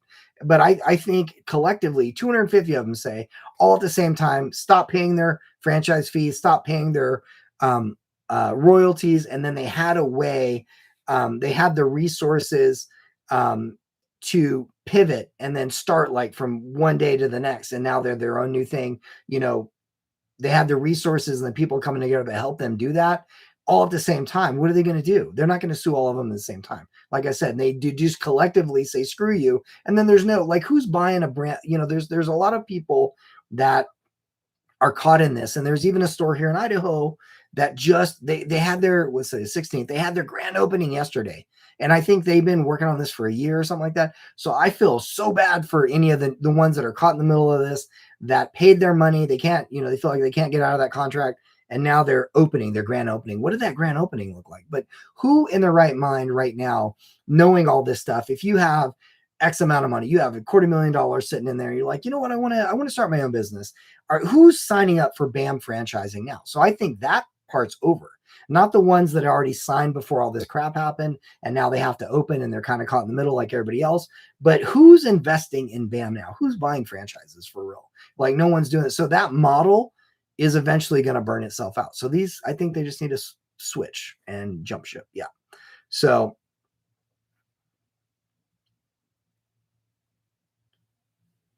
Rose Double O Investigates, good question at TLR Warrior. Why do you think this isn't discussed more prevalently in the Lego community? What do you think would help or encourage others to discuss it? I think, I mean, there's enough BAMs out there that'll, most people, at least AFOLs in the AFOL community, know about this. And a lot of them are boycotting, or if they do have a platform like such as ours, they are talking about it. And that's the best thing to do, is to keep talking about it and to keep it out there, and to like just hold their feet to the fire, because eventually, you know, something's gonna give. But yeah, so the franchise, let's see, Catch the Chase Man, the franchisees should all take Legally Mind's online course and how to add, exactly, you know. But they're very much watched. The franchisees, they have a POS, like a point of sale system, and it's all directed to corporate, I believe. So they know your inventory, they know when you sell something. They are, actually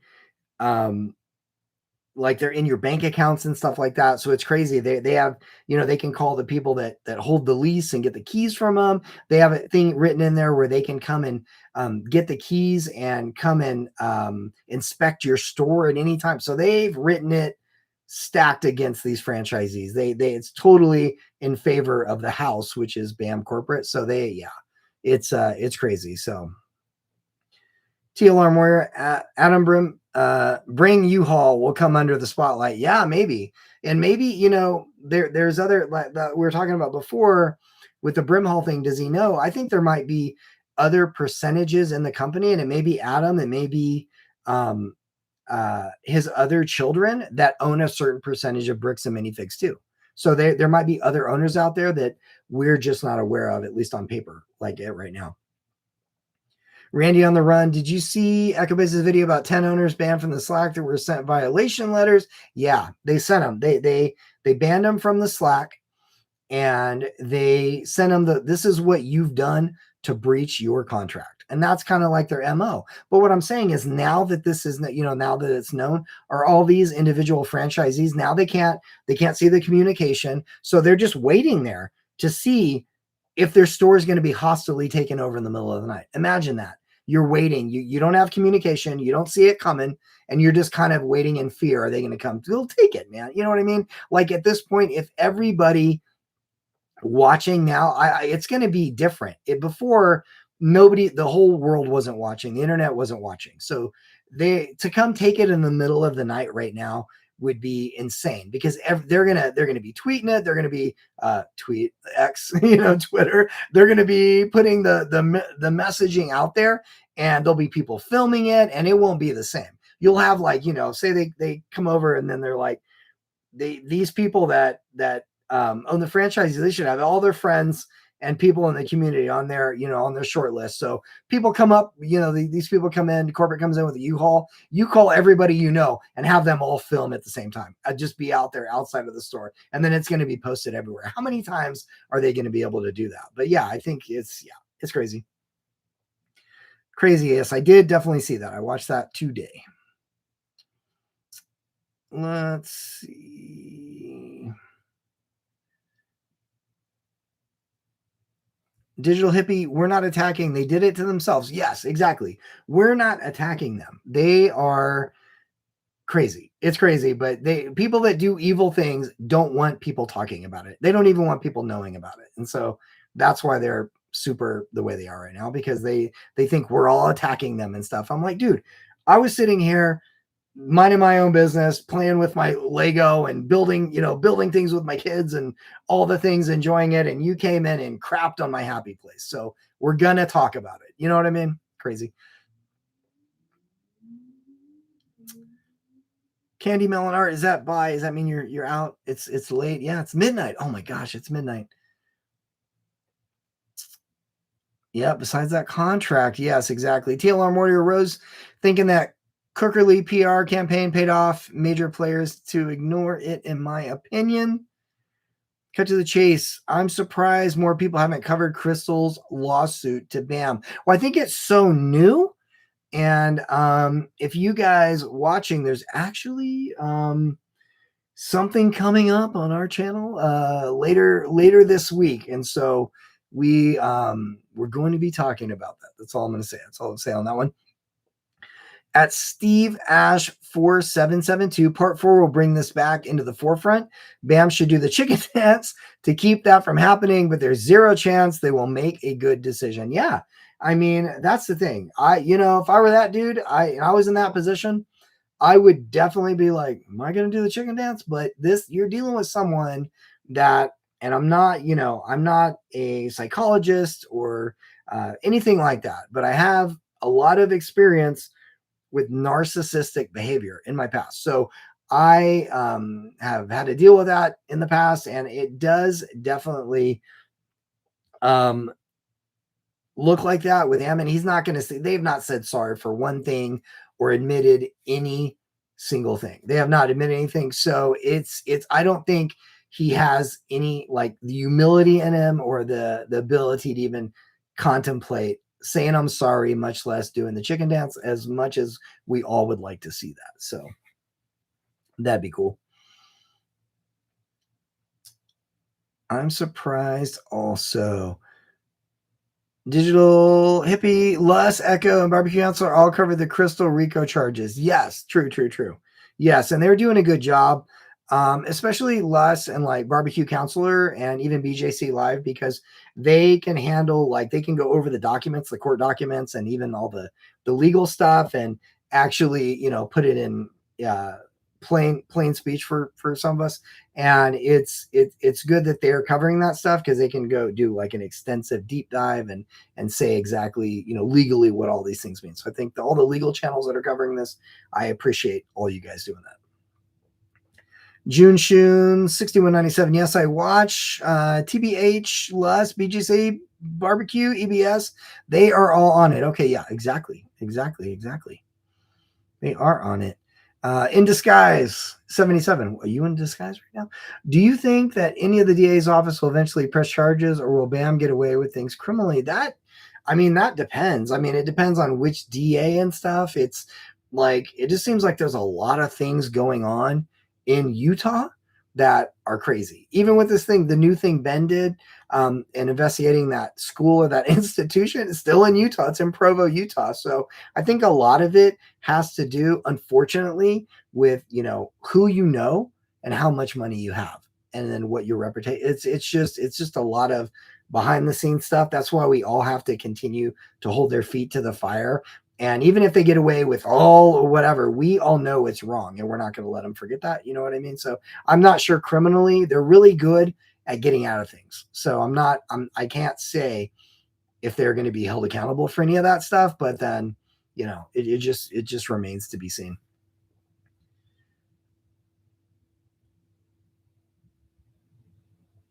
Trisha in the house, 111. AFOLs unite. Yes, AFOLs united. It's so overwhelmingly awesome. It totally blew me away how much adult fan of Lego, like us Lego nerds, all coming together and saying, hold my beer. Hell no, we're not going to let this happen to one of our, fellow people. And it just shows the passion that the community has for each other. Because, being in the AFOL community, and everybody has different backgrounds and things and all these things, but it's really like it's some of the nicest people I've ever met, and some of the coolest people I've ever met. And they do usually stand up for each other and try to right or wrong, especially when someone's like life savings or their whole collection has been taken away from them. I have a pretty extensive Ninjago collection and other Lego as well. But if someone just came in and stole that, I would feel insane. I would feel crazy about that. And then if other people in the community come up and rally behind me and help me to try to, find justice for that, that would be amazing. And that's exactly what I've seen here. So yeah, AFOLs uniting is amazing. And I do appreciate that. Into Disguise 77. If BAM not suffering criminal charges oh my gosh, is a black eye for the justice system. I think so. And it goes to show you that, unfortunately here in America, especially with corporate America, if you have enough money and enough power and enough connections, that people get away with like a lot of stuff all the time. And I'm hoping in this case that justice is served and people won't be getting away with it. So that's what I'm hoping. June Shoe, let's see. Junie Shoe, 6197. Really doubt DAs will go after them. Just my opinion. Yeah, it just depends. Do they know them? Are they related to them? Digital Hippie. These franchises are kind. Oh, they're kind of stupid for signing up with these guys. Yeah, that's the thing. It's like hindsight. I don't want to call them stupid, but hindsight is 2020. And obviously now, like anyone signing up for a franchise, I think in their case, a lot of, and this is not an excuse for it in any way, but the McNeffs, they were very good at, and the other people that are in corporate are very good at preying on your passion and your love for Lego, these franchises, a lot of them. And they came in and, they have you come out to the corporate stores and check how it runs and sell you this big dream. And you're going to make so much money doing what you love and like what everybody wants, you know what I mean? And so I think they did a really good job of doing that and like schmoozing them and talking them into it. And they were kind of like in this honeymoon phase that they weren't really reading the fine print. But if me not being a legal, not a lawyer in any way, but if you're contemplating at all, thinking about putting any amount of money, a substantial amount of money into a franchise, and even if it's not a lot of money, but definitely if it's $200K, $300K, $500K, mortgage your house, it costs maybe, and I think roughly about $2,000 to have an attorney go over your whole contract. And if they would have done this in the beginning, now, of course, they all would have paid the $2,000. But if they would have gone and paid that $2,000 and had the attorney go over line by line, they would have seen these loopholes and these traps in there and saying, this does not look good for you. This looks like they could take everything from you if they wanted to. And this is how. They would have seen that and just paid that $2,000. There'd be a lot less BAM franchises out there right now, and they wouldn't be hurting. So I think, if you're starting a franchise, get an attorney, a business attorney, help them to go over every single thing and make sure that it's mutually beneficial for both people, not just one-sided as these contracts seem to be. Whoa, I lost it. I keep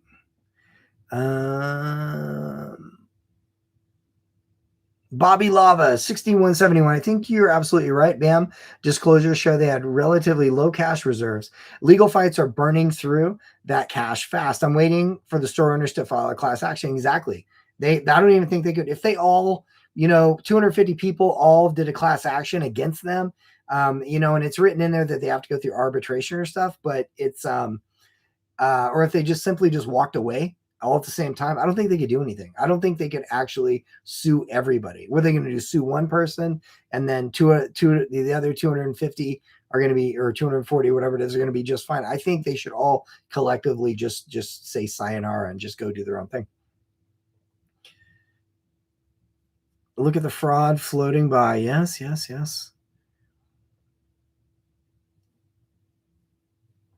Yep. In a Disguise 77, Crystal's lawsuit might be more important, but does not have the razzle dazzle of Ben's videos. Yeah, I agree. But I'm very, the lawsuit, especially their lawsuit is going to very much, in my opinion, put the spotlight on a lot of the inner workings of BAM corporate, which is something they don't want. But I'm so grateful to Reckless Ben for seeing the merit in this and to trying to help Brian out in the first place that brought all this thing to light. Cause it is just, he opened up a huge can of worms that everybody's, commenting on and seeing now, so that we would have never known. Like they were doing this stuff before. And even with Brian Mansell, it was a while ago, but he brought it to light, and these things were just being swept under the rug. I didn't know about any of this, or I might've felt differently about going to my local BAM like I do now. So very much appreciate Reckless Ben bringing all this to light. TLR Warrior, simple surveillance of Orem corporate store, training for new franchisee. They will be there for a month of education with Zach and shotgun shotgun training. Oh my gosh, yeah. Yeah, definitely. Maybe that's on the horizon. Shotgun training for the new Orem store. Junie Shoe 6197. Yikes! Run kids, run kids. Oh my goodness, yes. Definitely run. Yeah, definitely. Like if like I've said this in previous videos, if there's no place I'm not going to take my kids to a Chuck E. Cheese, a Bricks and Minifigs, Disneyland, Six Flags, any place that children and families are catered to. There's no way I'm going to take them there thinking that some of these employees are armed. You know what I mean? Especially without training and things like that. But it's like that already feels like a dangerous place to even take them to. So I couldn't agree more. Emblazoned Design says Collecting Weekly has an insightful interview with the current franchisee of BAM. Yes, yes.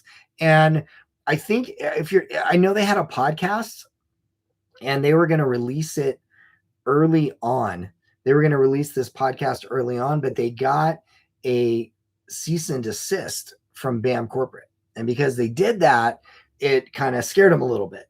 But I think they reconsidered after all this has been coming out more and are have put that or putting that out. But I haven't seen or heard that yet. But yeah, they're definitely BAM Corporate's definitely trying to shut people down, not control the narrative. Everybody else on YouTube is all against them and we're all just crazy and they don't understand why we're all attacking them. Basically, that's their answer to all this stuff.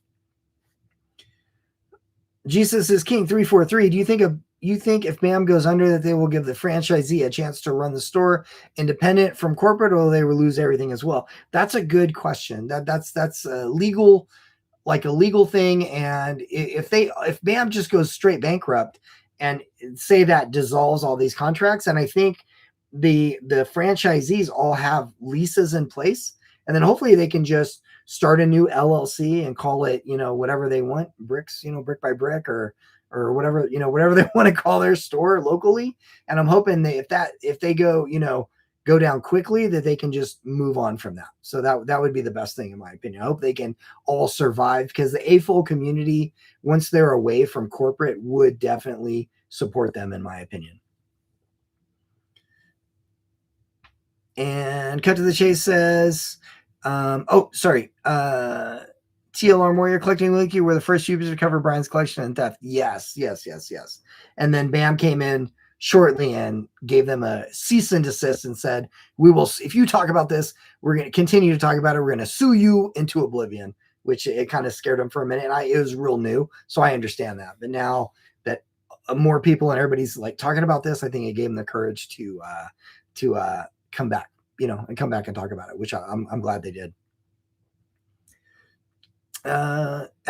Jesus the King. Cut to the Chase man. He's answering. He says the stores are independent, like BAM keeps saying. I doubt BAM's bankruptcy would kick back to the independent stores. Exactly. I don't think they're going to see anything from that, at all. So the stores individually, they did the best thing is just for them to leave, like just to cut and jump ship and then don't look back.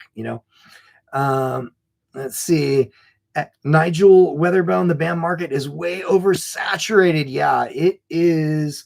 There's a lot of BAMs out there. You know what I mean? And just depending, it depends on where you're at though. Cause here where I'm at in Idaho, that is the Lego store here. So it's not saturated here. So I think they would do well, or even independent, not now, but independent Lego stores do well in like a rural area where there's not a lot of people. And that's the place to do well. But like my wife's from Houston and where she's from, I think there's like 16 BAMs in the Houston area. So that's quite a lot, that's quite a lot of BAMs in one area in my opinion. Also, they have a Lego store, official Lego store, and probably a lot of toys and hobby stores. So that in a market like that, there's a lot. Yeah. It's a little bit oversaturation in the bigger cities, depending on how many there are, but 16 BAMs in one city seems a little excessive to me.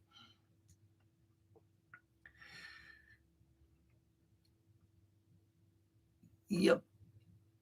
Let's see. Relic says he had Junie Shoe 619. So Relic says he had an attorney look at it. Okay, cool. Brandon F. Mitchell says he's looking and he says, live long and prosper. Thank you. I appreciate that. Jesus King 343. I really hope they go under. So, excuse me. All those people can get out from under the Mormon Mafia. See, that's the thing. I'm not sure and I did a video about this before because where I live, there is and I'm not LDS or anything affiliated with them at all, but there is a lot of LDS that live where I live. And a lot of these people are friends or neighbors or acquaintances and stuff. And a lot of them are just as outraged about this thing, especially ones in the Lego community, as everybody else. So I think it paints, to call them that, it paints a too broad a typical name on them and stuff like that. But that being said, there's bad actors and bad dudes and gals in every single organization, whether it be corporations or police departments or schools or whatever. There are always some bad dudes that make everybody else look bad. And I think that's the case in this, you know what I mean? So yes. And and if they are running like the mafia, they're not doing a very good job. Because a lot of, what I'm seeing now, they're not only bad business people, they're also horrible criminals. You know what I'm saying? They're not like, no one's letting them get away with this really at this point. And they don't know how to hide it very well at this point. So they're not a very good mafia if that's what they are, in my opinion. Into Disguise 77. This opened a lot of people's eyes to the difference between what is morally right and what is legal to do. Exactly.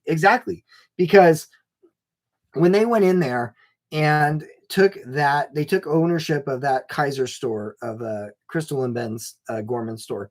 They thought it's a gray area. So they thought they were doing, just because you can do something doesn't mean it's wrong. Just because you can legally get away with something doesn't mean it's not disgusting and doesn't mean it's not right. You know what I mean? It's not wrong, I should say. And so, yeah, there's things you can get away with legally that are technically legally okay, but it doesn't mean it's not horrible. And it doesn't mean you're not going to, bring on the wrath of the entire internet, which is in this case, you know what I mean? But theft is theft, no matter how you try to frame it. If you have somebody's possessions and you did not pay for them and you're not giving them back and you're not giving them money, that's just theft. That's just wrong. So no matter how legal it is or how you phrase it, I'm sure everyone would agree that's not right. Junie Shoe 6197. Morals and values need to be taught first. Yeah, I agree. Definitely. Jesus is King 343. They just opened a BAM in my town in California last month. Yeah, let me know. Have you been there? Have you been to this BAM? That's what I'm saying. I didn't go. I actually thought about going to the one here, the one in Idaho. It's a few hours away. That they just had a grand opening yesterday, but because of the people involved and even Reed Brimhall's involvement, they're going to know me if I go. So I can't go in there. You know what I mean? At this point. But I wanted to be a fly on the wall to see, did anybody show up? And if they did, what was the turnout? Because it can't be what it used to be. You know what I mean?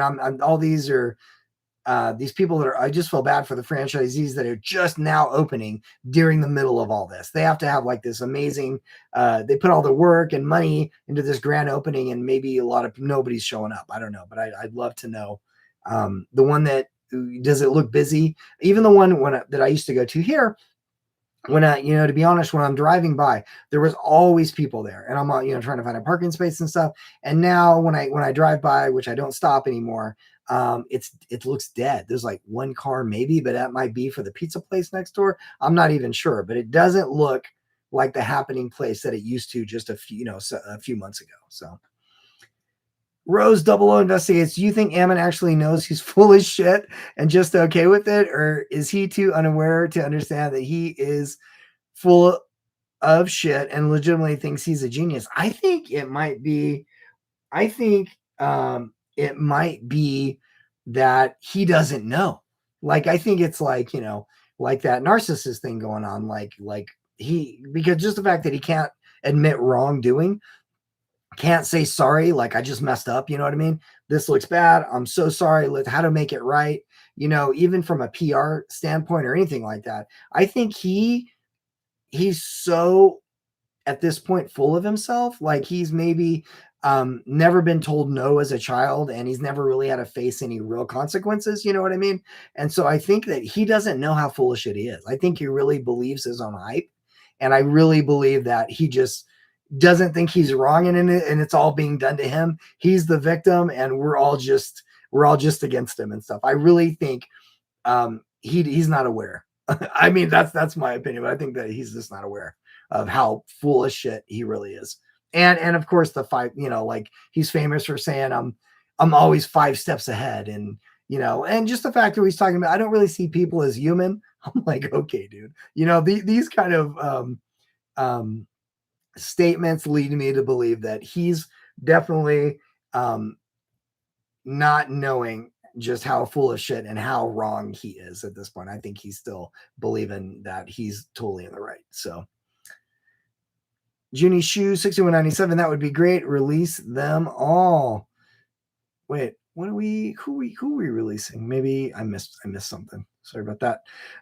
Mercurial Ire. If Ammon doesn't know he's full of shit by this point, then he's got bigger problems. I agree. I really think he doesn't, though. I don't know who's in his inner circle, whether it be his wife and his family or Reed Brimhall, these people. But I'm like, they're just like, this happens. This too shall pass, and you're gonna be okay. I don't know. He has to, pep talk, but he went from being relatively unknown to like one of the most hated dudes with a curly mustache in all of the world, if all on the internet. You know what I mean? Like it's crazy. So it's got I don't know what it's doing to him, his psyche and things like that. But I really don't think he knows. I think he's just because and if he did know, what would that look like? Would he finally have a moment of clarity and be like, oh my gosh, I am an asshole. You know what I mean? And just go try to make everything right. Like have an Ebenezer Scrooge moment or something like that. That'd be cool. And just go the next day and be like, Brian, here's your Lego. Here's $1 million. I don't even know if they have any money at this point,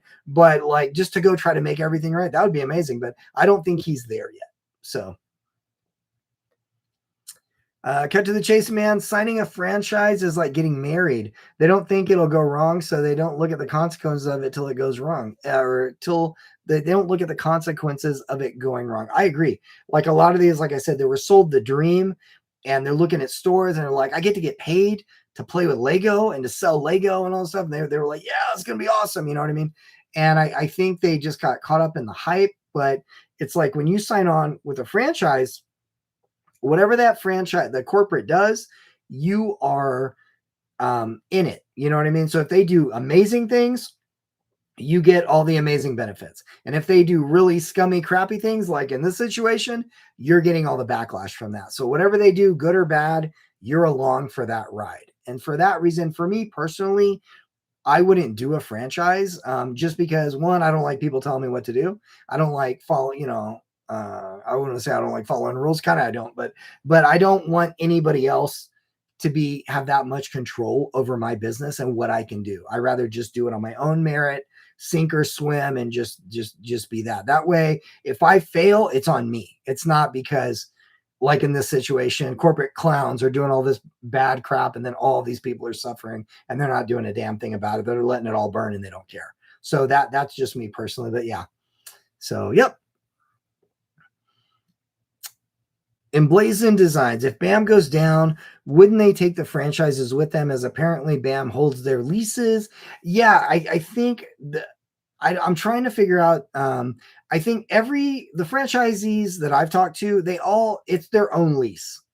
It's their own lease. But there's something written in the contract where BAM can contact the leaseor, the people that own the properties, and get the keys, and they can have involvement in it if they want to. But I think individually, they're not on the lease, and not corporate stores, but the franchisees, they're their own separate LLCs, and they are their own, they hold the lease themselves. So maybe there's some leeway in there, because if these people jump ship, hopefully the people that they're leasing from are cool, And they can obviously see all this crap happening, and they can be like, okay, once you get your new name and everything, we'll still honor your lease. And then BAM has nothing to do with it. I'm hoping that's the case, but we'll see. Jesus King 343, really appreciate you doing this, bro. Reading every comment, that's rad. This is amazing. I'm so for sure. Thank you so much. Yeah, it's my first live, and I'm trying. I can talk pretty fast, so I'm trying to read every single comment because I want to know what you guys think about this whole situation. There's so many things coming out every single day, new developments, and it gets crazy. So I kind of just wanted to do a live and just see what people are wondering, or if I can help answer anything in any kind of way. I just want to do that. So I'm trying to include everybody and read every question. So Junie Shoe 6197. Anyone who makes up awful false stories knows he's full of it. Yeah, that's true. That's true. Yeah, that's a good point. Like going back to the Ammon, is he full of shit? But then it goes to, I guess, yeah, he knows he's full of shit, but he doesn't care. Like, there's no like moral compass there. Like he's like, but maybe he feels like he's not in the wrong. He can lie, cheat, steal, coerce, falsely accuse, and he's still in the right. You know what I mean? In his mind, I don't know what it looks like in there, and I don't really kind of want to know. But maybe that's it. But I feel like in his mind, he can do no wrong. And even if he's lying, he's in his mind, it's justified. It's justified because the end, the means justify the end or something like that. I think that's how that goes. I don't know. But it's, crazy. Let's see. Nigel Weatherbone, can I have your Lloyd clock? I sold mine. Oh my gosh. Yeah. I mean, maybe like, yeah, my Lloyd clock here. It's cool. I got this, and I need to change the batteries in it, but it's one of my favorite. It's one of my favorite things. I think they make a Kai one, and I want to get that one as well. But yeah, it's one of my, I used to use it more, but I do need to change the batteries on that, but I like that. But why'd you sell yours? Why'd you get rid of it? You just, you got rid of it, and then you're like, why did I make that decision that you want it back? Don't sell your Lloyd clock. Junie Shoe 6197. I love people who check comments. Okay. Yeah. I'm trying to keep up as best I can. Let's see. Jesus is King 343. Honestly, it's just closed all the time. Just closed.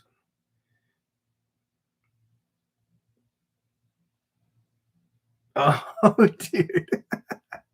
Okay, sorry, I was reading a text. Let's see. Rose Double investigates. Oh my gosh, I am an asshole. Starts vigorously chicken dancing. Yes, wouldn't that be awesome? He's like, he just wakes up one day and he's all over the internet. Everybody has the memes, and he's on all these thumbnails and stuff. And then he's washing his face. Can you imagine? He just looks in the mirror and he goes, I'm the asshole. I'm the asshole. Has a revelation and just spontaneously starts recording and doing the chicken dance. You know what I mean? That'd be great. Yeah, we'd all tune in. That would be hilarious. Let's see. A mercurial ire. Ammon and his brother Matt are used to Daddy McNeff bailing them out. And when Daddy didn't bail him out, they sued his ass. Most incompetent people ever. Yeah, that's true. I think these guys, I really think the way they grew up, they have not been told no a lot. You know what I mean? And they're used to like getting bailed out or getting their daddy to pay for stuff. Even in the Reed Brimhall case with him, his kids run the store and his son-in-law and stuff like that. But I think if it's like, hey, we're having a problem, he's like, oh, let me just write you a check. There's really no consequences for tanking these things, not the individual franchises, but like a corporate one. And with the McNeffs, I agree. Like if you saw that footage when that alleged BB gun sniper at Dan McNeff's house, and it turns out it was no sniper on a hill behind his house. It was one of his own construction people broke a window on accident and then told everybody about it, so, but they called the cops and all that. But in that video, he's like, yeah, the cops are talking to him and it's on the body cam. And he's like, yeah, my sons did this and they own this business with Bricks and Minifigs. Like, my sons are idiots. He's like telling everybody, his sons, how dumb they are. You know what I mean? So I think he's, at least after they sued him over lots of stuff, and I've heard some not great things about the dad, and that's probably where a lot of this comes from. They learned it. It's like learned behavior and stuff. But he's at least done with it for now with them, I think. So, but yeah, he's not too happy with them. But yeah, he's not there to bail him out anymore, and they're just kind of floundering. So it's kind of crazy. It's kind of crazy to watch. Mercurial ire again at Rose. All hail the chicken dance, especially if it's done vigorously. Yeah. I mean, if he has that moment where he's just like, it all of a sudden hits him and he's got, he just needs to like go out and do the best chicken dance you've ever seen. You know what I mean? We'd all tune in. Rose, she's reading back. Mercurial ire, I would love to see the chicken dance, but I would also love to see Discovery for sure. Chicken dance with Discovery. Perfect. That's what we need. Yes. The Discovery would be insane. Yes. Jesus is King 343. I don't want to be a chicken. I don't want to be a duck. So I shake my butt. Cluck, cluck, cluck, cluck. That's hilarious. I don't want to be a chicken. I don't want to be a duck. I don't know if I heard that before.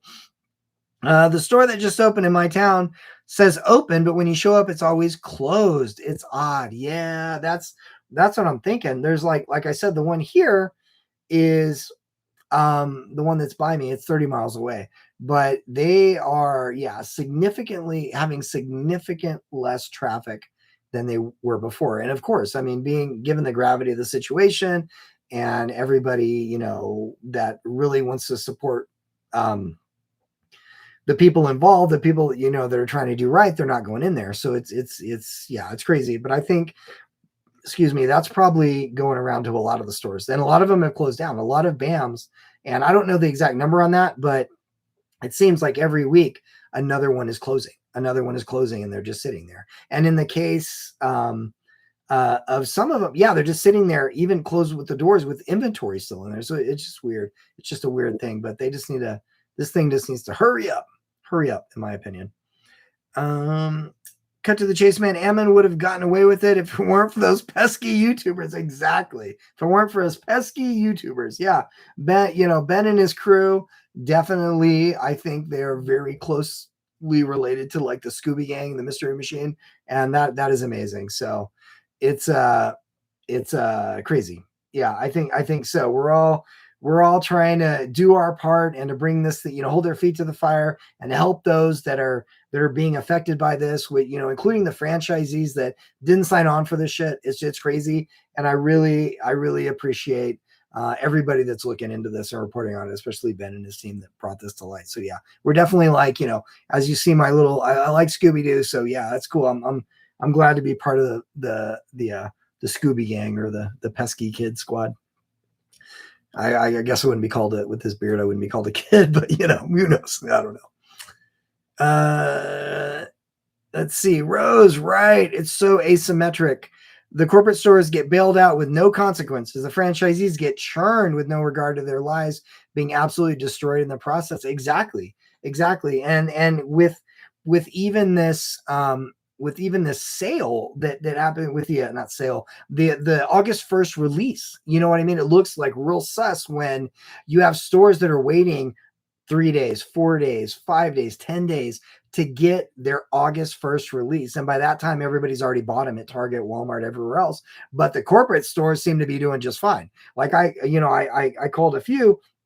They had them either day one or like a day or two after, but they got them first. So there's obviously, and I'm like, is there, are they targeting the ones that they think are speaking out, or are they punishing them in some way? But if they're really handling the distribution, they're picking and choosing who gets what. And that costs people, franchises, like thousands and thousands of dollars when they're already hurting. So it's real unequal and real sus. It just sucks. It just sucks for them. So Team Alarm Warrior, don't think Discovery will happen. They bail out before that happens, but if it does, it's going to be massive. Exactly. Oh my goodness. Mercurial ire at Cut Dam. Those pesky YouTubers donate to the BAM map, $9.99. Thank you for that. I so appreciate that. Yes, definitely donate to the BAM map, doing all this work over there and getting checking, crossing the T's, dotting the I's, all that stuff. It's amazing. The BAM map over there. So I couldn't agree more. Yes, definitely go to the BAM map and continue to help out that cause. Yes. Jesus King 343. Okay, going to bed. Have a good night, everyone. Yes, it's like 12:39 my time. So definitely good night. Thank you for watching. I appreciate that. At Rose 00 Investigates, did you see the new Scooby-Doo parody? Yes, of the reflecting pool and Trump. Oh my goodness, yes. Where they turn the reflecting pool green and all that stuff. That was crazy. And I watched that like four or five times. That is amazing. Yeah, already just by looking at it, it was like a Scooby-Doo clip, and I clicked it and I'm like, oh, it's a there's a new Scooby-Doo thing. And then it had Trump in it and stuff, and I was dying. It was, yeah, it's on YouTube. If you just Google, I don't even know what it's a you just Scooby-Doo Trump or Scooby-Doo reflecting pool, and you'll find that video. It's hilarious. Yes, check that out. Junie Shu 6197. Good night, blessings all. Yes, good night, Junie Shu 6197. Thank you for watching. Thank you for being part of the chat. Team Alarm Warrior. Yes, you mentioned the Scooby-Doo movies were great. Sure, AI could develop something similar. Yes, yeah. All that AI, AI can do some crazy things. Sometimes I'm just like astounded what AI can do sometimes, and it's insane. It's insane. Nigel Weatherbone. Yes, please do. He, she, they work tirelessly. Yes, I agree. Yes, donate to the BAM map again. Yes, they're doing amazing work over there, those raccoons. And I definitely please donate to them. Thank you. Thank you so much. And let's see, at Candy Melon Art. Who's excited for the Go-Go Mystery Machine? I am. I don't know if how many people know about Go-Go Mystery Machine, but it's basically, I believe it's going to be like an anime style Scooby-Doo, and Shaggy and Scooby go over to Japan, and they have a whole new crew waiting for them, and they're going to be doing stuff that's been in the works for a while. And also so I'm excited about that. One of my kids is super into anime, and so when you meld those two worlds together, they are very excited about that. And also there's a live action Scooby-Doo series coming out on Netflix too. So there's a lot more Scooby-Doo in the future, which is crazy. It's been around for such a long time, since I was a little kid and before. So Rose 00 Investigates. I heard that there is a bit of interesting news coming this week. Yes. There's a lot of things coming out this week. Some of it, we're just waiting on. I'm waiting on a couple of things, and I know a lot of other people that are working on some things behind the scenes are waiting. But I think it's going to be a pretty big week with what's going to be coming out this week. That's all. That's all I'm going to say on that. But that is definitely I think that's a very true statement. So nice. Yes, the Go-Go Mystery Machine. Yes, I want to see that. At Mercurial Ire, my ex and his partner were the new Hanna-Barbera, not a bad ex. He's a good guy. We're the new Hanna-Barbera. That's awesome. Like he worked at Hanna-Barbera, or he owns Hanna-Barbera. That's crazy. And you said, and he's not bad. So, he's a good guy. And if you're helping with make Scooby-Doo, how can you be a bad guy? I agree with that. So, oh my goodness, y'all. It's, we've been going like, let's see, 2:30. I'm probably going to sign off in just a bit, maybe 15 more minutes. I don't know. We'll see. If you guys are ready to go to sleep wherever you are. Ask him now if he's doing the new Scooby. Yes. Yep. Let's see. Rose 00 Investigates. How did you feel when your video blew up? Oh my gosh. It was crazy, because I tried, you're talking about the one, it got it's still growing, 500,000 views in less than 5 days. So I think it was 3 days. We're already at 500,000, and it was over 500,000, and it was I wasn't even familiar with the new hype, the hype thing, but it's the top 100 videos on YouTube worldwide or whatever. It's 1 through 100, and we got to number 20. That video got to number 20, which I had all these people messaging me. I'm like, what is going on? I honestly, I don't, and there's a lot of people covering it, and there's always new things developing. But for me, I try to take my time a little bit in between each one. I can't cover it every day. If I talked about every new thing that developed, I would be just doing live 24/7 and then just sleeping back here and then waking up or whatever. So I try to at least do one a week. But this one was, I had people reaching out, and it was, the biggest Lego drop for Lego. August 1st is usually the biggest drop. It's the most important one. And when they dropped the ball on this and didn't get it to the franchises in time, I just felt a certain way about it. I got real pissed, and I'm like, okay, someone needs to talk about this. And so, excuse me, I went on and just started talking about it and just how I felt about it and what I knew about it. And I was kind of calling out Lego again. Did you pull this thing? And if not, why not? Do you honestly, Lego, do you have a contract with these clowns? And if you do, pull that thing if you haven't already, because this is just shameful and stupid, and it's hurting them.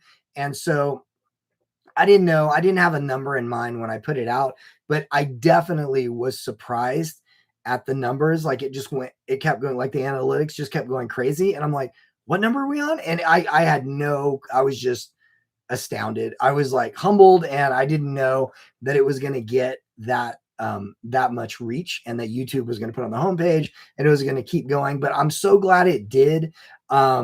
Because I feel like there's a lot of people that are not in the Lego community that maybe, I mean, it's worldwide now, so a lot of people have heard about it, but by having it a video do like 500,000 and beyond, and then be like have over 1 million hype points and stuff like that one did, it brought a lot more eyes and attention to it, and people are more aware, and then more people are tuning in, and there's more eyes on it, and the more eyes we can get on it, and the more people are watching, we're holding, trying to hold BAM corporate accountable, the better. So I'm so happy it did, but I just had no idea it was going to do what it did. It was super surprised me. So yes.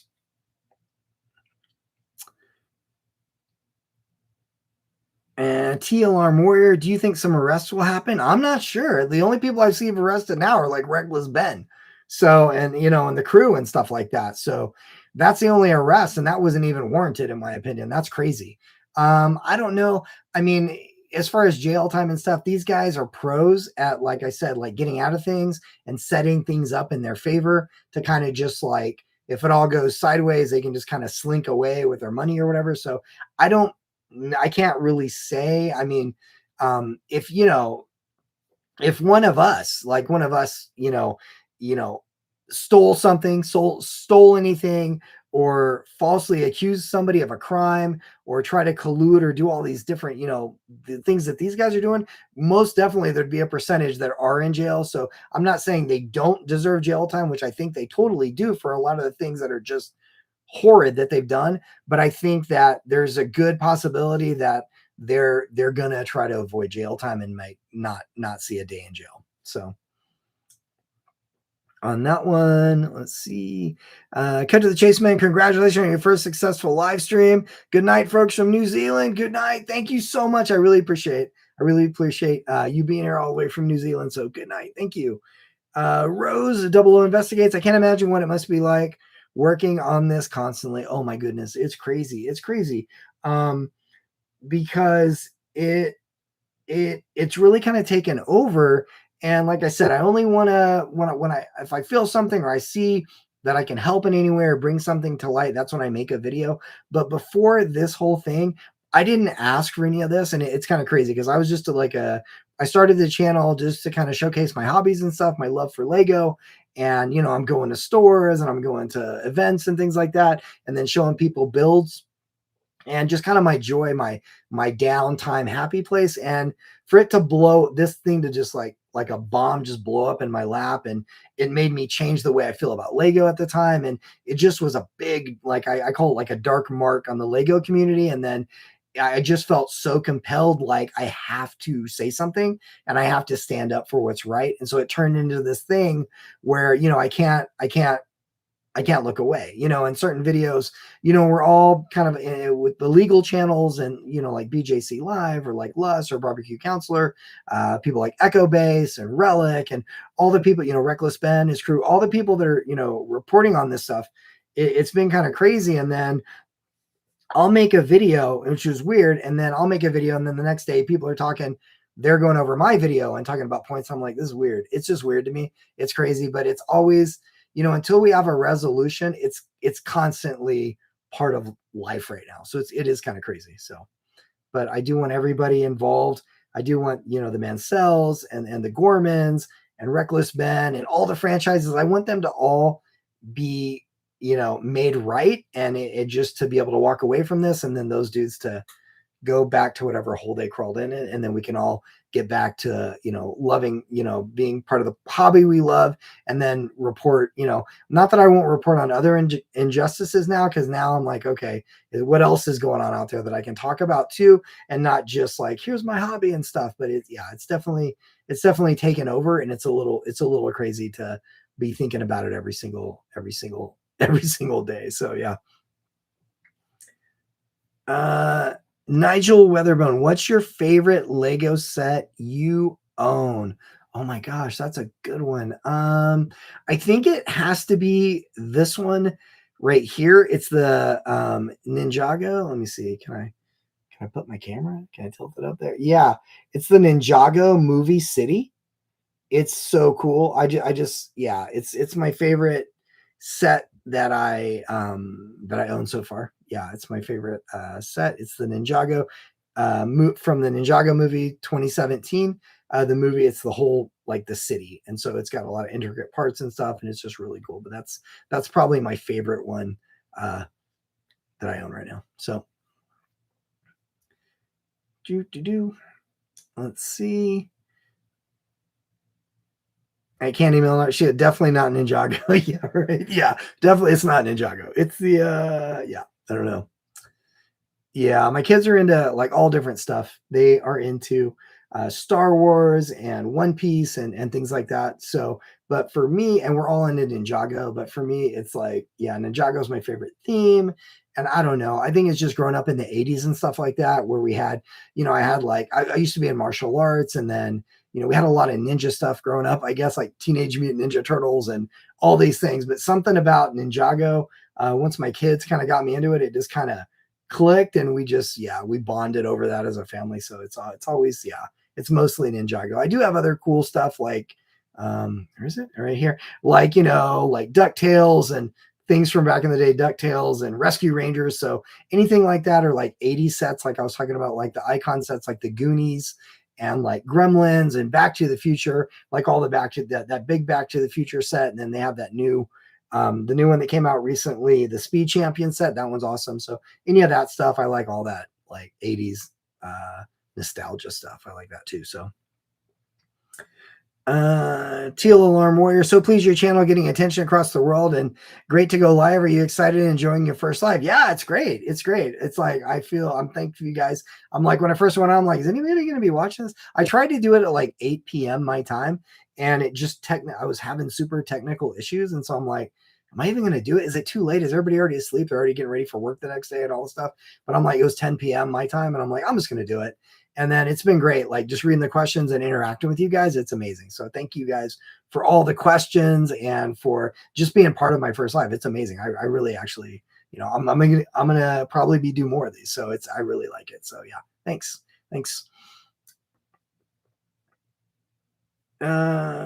Let's see. Candy Millenart, do you have any smart brick sets? No, not yet. I don't have any. The last time I went to a Lego store, it's when the Star Wars ones came out, and I was not very impressed with like the sound quality and stuff of those. And I was like, is that a speaker thing? Or, and they have, my kids are in a Pokemon. So they do have the new smart Pokemon sets, but we haven't purchased in our house. We have not purchased a smart brick set yet, except for the ones that I thought were pretty good as far as like technology wise were the Mario sets. Like I was actually, playing with my kids today.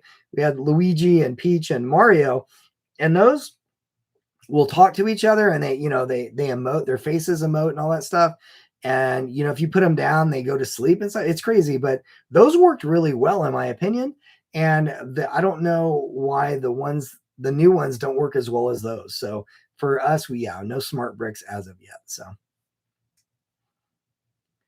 Mercurial Ire, you're a good guy, not biased. That's what we need. Oh, thank you. Yeah, I'm just an AFOL that saw wrongs being done on a crazy level, and I just felt like I had to speak up. You know what I mean? Use my platform to speak up, and I'm glad people are vibing with that. And if there's anything I can do to um, bring light to it and to help people out, that's what I want to do. I just want to help people that are, especially people that have been wronged, and especially people that don't, like, such as the franchisees that don't have a voice, or even people that are such as Brian and them, and people that have been, they're trying to actively silence people, and whether it be through freedom of speech or anything like that, or using these tactics to terrorize people, to not let them speak, or they're gonna, if they speak out against something wrong, they're gonna lose everything. And I'm like, I'm staunchly opposed to that. So I'm like, I'm gonna talk about it. And I just want to help as many people out as I can and help right these wrongs, even in a small way. So I appreciate that. Thank you. All right. Candy Melon Lego One Piece is peak 100%. Yeah, we built the the Going Merry. So there we have a few sets. We have the Going Merry, and then there's that new ship that just came out that we're looking at. It's is it Luffy's grandfather? It's is his name Gar? I think that's something like that. But his ship, we're looking at that one and stuff. But they're cool. They're cool, especially when they had the Luffy with the long arms, so he can like stretch and stuff. I thought that was a pretty cool minifig. So yeah.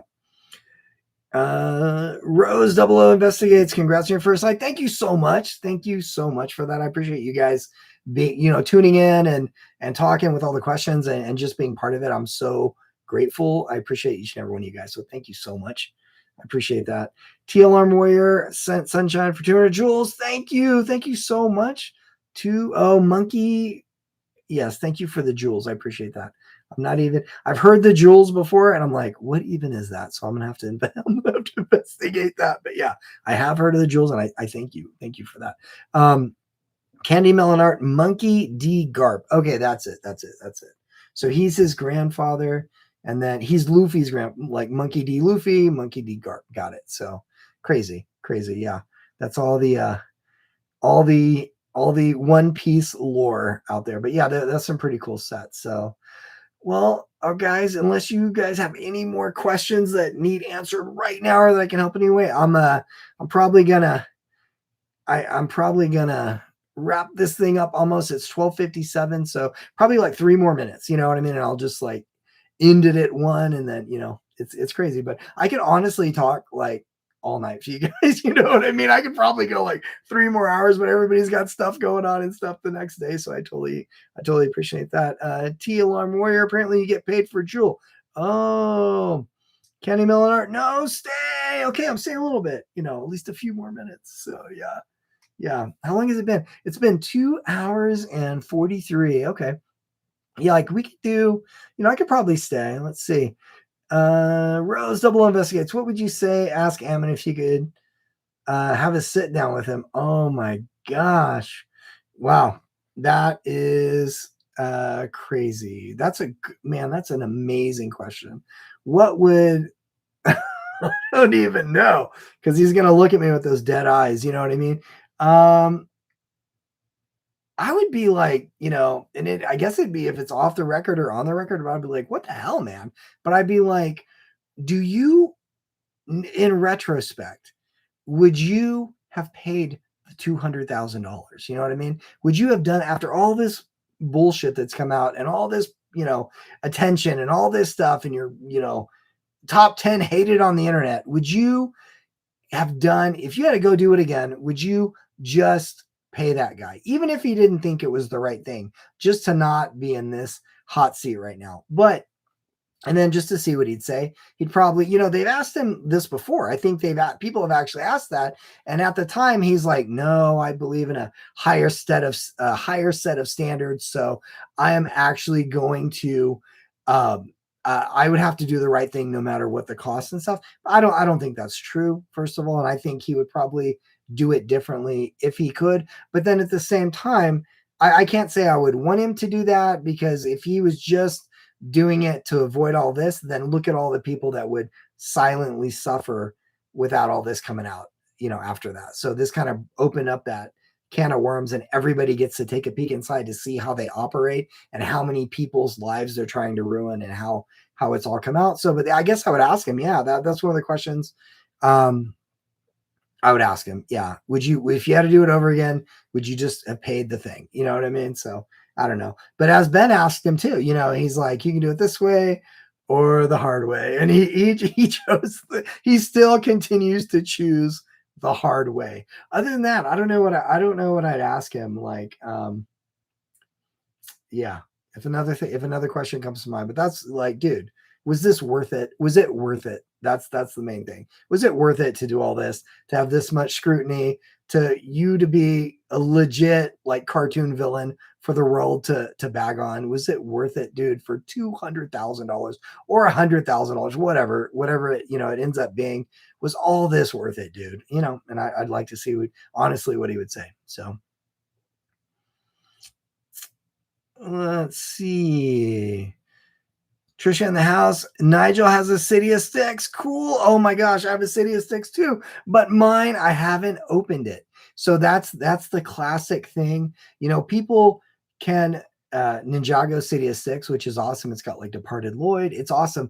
And I have one sealed. And that's when you're a collector, and some people open all of them and they build them, and that's cool. Like, you can do whatever you want. For me, I try, when sets come out, I try to get more than one if I really like, I'm into it. Like, I want to build it, and I put one away in the vault for like, I don't know, for whatever reason, like for investment or future prosperity's sake, you know what I mean? Such as Brian's dad did for his future generations to pay for college or whatever, So, but some sets I didn't get the first round. I didn't get them. And then a lot of them are, if you miss them, they go crazy. Sometimes they go skyrocket in price. So I have the City of Sticks that's sealed, but I haven't built it. So I either need to get one that's used so I can build it and play with it, or if I ever come across one again, then I'll open this one. But yeah, that's the constant thing. If you just have one and it's not open and then it becomes super valuable, you're like, do I dare open this thing? Excuse me. So yeah, but the cool City of Sticks. Nigel, have you built it? Have you built the City of, is it sitting there like these? Is it built, or is it still in the box too? I want to know. Candy Melon, I know that Mora figure really peaked. Yeah, that Mora figure in there. Oh my gosh. Yeah, they got the possessed Lloyd, he's in that one, and then he's in this one here too, and this one's sealed as well. This one, where is it? Oh, it's right here. Wow, it's the Mora's dragon. So it's got that same awesome figure in that one and the other one, and neither of them are open, and they're crazy prices now, especially with it being like Ninjago 15th year anniversary. Things went crazy. Like this is crazy with my camera placement. This right here is Lloyd. It's DX Lloyd that everybody was talking about, and he's sealed in the cube. And he was going for like $1,500, $1,600, nuts this year. It's the 15th anniversary, and everything Ninjago just kind of went crazy this year. So it's been crazy. Let's see. Nigel Weatherman, did you get your August release shipment yet? Oh my goodness. You know what? I didn't order one thing. I didn't order because of all this thing. I pulled back on buying Lego. So I kind of want to, because I was pissed at Lego for a while, and I want them to say something. I want them to speak up and to like be like, okay, we're not doing that. We pulled our contract. We never had a contract. Even as something as simple, and this is a thing. Even and someone brought this to my attention, even as something as simple as, what if Lego sent BAM Corporate a cease and desist from using their licensing, from even having like a Lego sign in their stores. That would be it. Like, don't use our brand, don't use our, they, all they have to do is that. And then they'd be like, okay. And then they'd be going down, they'd be going down. So I was kind of mad at Lego. Not that they're like, the end all be all of, of like the bastion of goodness at Lego, because they've Lego company, like every other company, has made questionable decisions. I fully agree. But with this thing, I know people personally that have had distributorships through Lego, much as like what Bam is saying they've had, and they were grandfathered in before they had to go through Toy House and stuff like that, which is the distributor here in America that most people use if you have a toy store, unless you're online, unless you're directly getting it from Lego, like Walmart, because the sheer volume they order and stuff, Target, stuff like that. And so I've known people that had this Lego contract with one store, but they've been doing it for like 12 years. And then a little, something happens and they're not getting their orders on time, or they have a disagreement in some way. And then Lego just pulled that contract. They've just pulled it. And then they're like, see ya. No worry. They weren't worried about it. They just pulled it and changed people's lives and things like that. So in this case, with these guys being so evil and doing all these things publicly now, everybody knows. I can't imagine the people at Lego, first of all, even in Billund over there in Denmark, they know about it. And I'm just like, I don't know if they're trying to just not be part of it, but even behind the scenes, that's why when I made that video that blew up, I'm like, did you pull the plug? And is that why they're scrambling because nobody got their orders from you guys? Because even doing it silently, pull that contract if there is one, the alleged contract that no one's seen, no franchisee seen it, and also send them a cease and desist from using your licensing. Even do it quietly, and then just let BAM corporate flounder, and that's it. Let them go off into the sunset or whatever.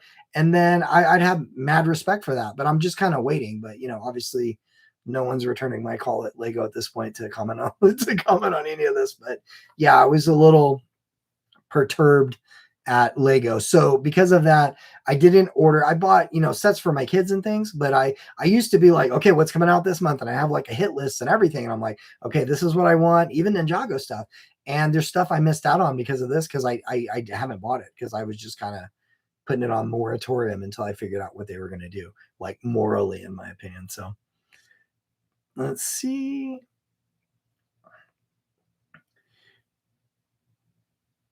Yep, Candy Milliner. I know that Mora figure really peaked. Yeah, it was a really peak. Trisha in the house, 111. Great questions. At Rose Double Investigate. Yeah, she has some pretty great questions. I appreciate that. At Rose Double Investigates, do you think people will dress up as Ammon for Halloween? Yeah, totally. Okay. I totally think they will. I think, and they could do the trio. Like it could be, like Ammon and Josh and Brandon, because from all the videos, they know what they look like now and stuff. And I think totally people are going to be wearing that. They're going to be like finding that blue, kind of like that blue and white checkered kind of shirt that Ammon wears and that we've all been putting out there. And then you just do that, and you just need a very good chance that is. And they're, as they're doing around the country, they're opening like a temporary Spirit Halloween store here. So I'm gonna, on the first day they open, I'm gonna go check and see if there's definitely if there's an Ammon costume for that. I think that's a big, and if not, people are going to be making it themselves. That's a big possibility. So crazy. Yes. That's funny. T Alarm Warrior, are you surprised that you can talk for over 2 hours live? No, I'm actually not. And the reason why is my background. I'm from Texas, and originally in Dallas. I grew up in Dallas, Texas, and I used to have a radio show. I actually had 2 radio shows, so I'm used to talking live for like 2 to 4 hours. We're sometimes, depending on the station, we're played music in between, but I'm used to talking. And then after that, I spent 20 years in Hollywood. So I used to do, I was a film and television producer after that.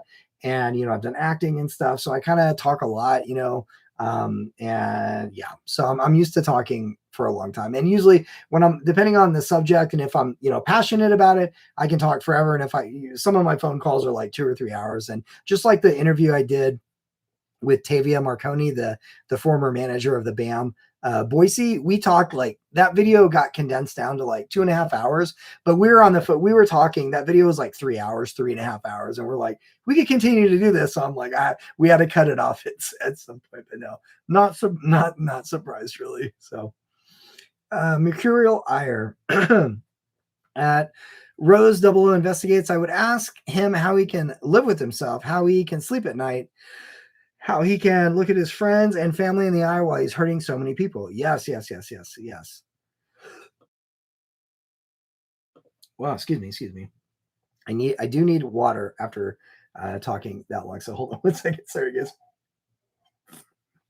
Water, yeah, water is key. So yes, that's a good question. How he can sleep at night, how he can live with himself, and how he can look his friends and family in the eye while he's hurting so many people. But I think, you know, and that is a very good question to ask him. That is fair. That's a very good question. But I think the people that are in his like circle, like his inner bubble, like even, like the Reed Brimhall and his brother and all the family people involved, they all condone it.